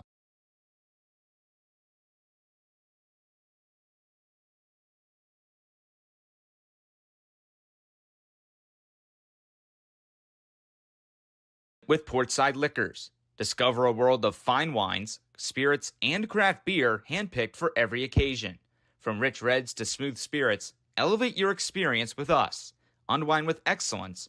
Visit us today at 590A MacArthur Boulevard, where every sip tells a story. Last chance for the Bravos. They trail 5-1 here in the top of the 9th in Chatham after a season-opening win at home on Saturday. Bourne in danger of dropping the next 2 after a loss yesterday at Brewster 4-3, and now trailing by 4 to the Anglers. Nathan Schwartz, Cam Manna with you here from Veterans Field. It's been strikeouts that's been the name of the game. 32 of them combined. 19 for the Bourne pitchers, 13 for the Chatham pitchers. And it'll be Carson Ligon back out there for the top of the 9th for Chatham against 4, 5, 6 in the Bourne order. Braden Holcomb, Camden Kozel, and Garrett Michelle. Holcomb lead things off. First pitch swinging is a soft grounder to third. Stripling rounding the bag. He throws, and it's going to be an infield single for Braden Holcomb, who continues to shine here in his first taste of Cape League baseball.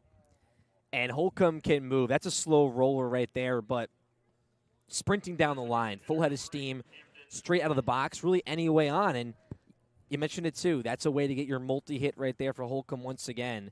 Hot start, and hey, any way you can take it. 3 consecutive multi-hit games to begin the summer for Braden Holcomb. 2 hits in the opener, 3 yesterday, 2 today. All 7 of those have been singles. First pitch to Kozel, a swing and a miss for strike 1. Camden has struggled tonight. 3 strikeouts. 2 of those have been in the looking variety. Looking to turn the tide as Bourne tries to get 4 runs and tie this game up. Need 5 for the lead as Kozel fouls off the 0-1 delivery. 94-mile-an-hour fastball from the right arm of Carson Ligon. Kozel's had a hit and a walk in the first 2 games. Came in hitting .250 and getting on base at a .400 clip. Holcomb, his teammate at Vanderbilt at first base.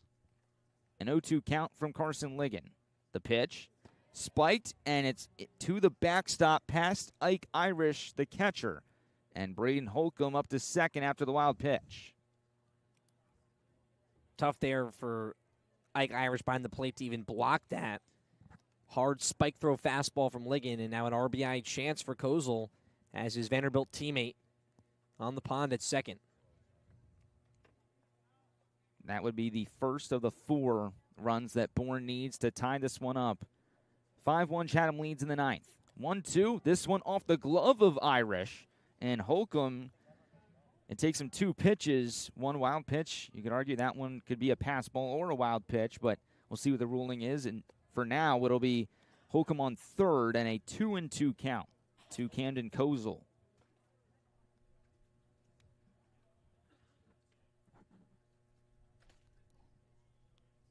Ligon readies 2-2. Cut on and missed as Kozel strikes out for the 4th time tonight and puts Chatham 1 out closer to their 2nd win of 2024.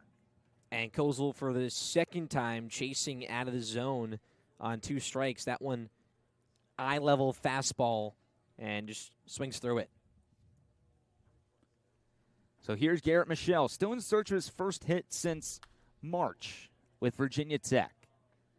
First pitch foul ball to the left side. Cam, you've talked about it a lot. The 14 hits over the first 2 weeks of the season for Garrett Michelle. Came out guns a-blazing before that wrist injury. But he's 0 for 5 to begin the season with Bourne.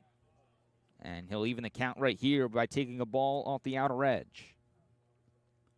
Grounder to second his first time up, and then back-to-back strikeouts. One against Witherspoon, the starter. Then the last one came against Murphy. 1-1, slow tapper to the pitcher Ligon. It's under his glove, and Garrett Michelle will reach first base.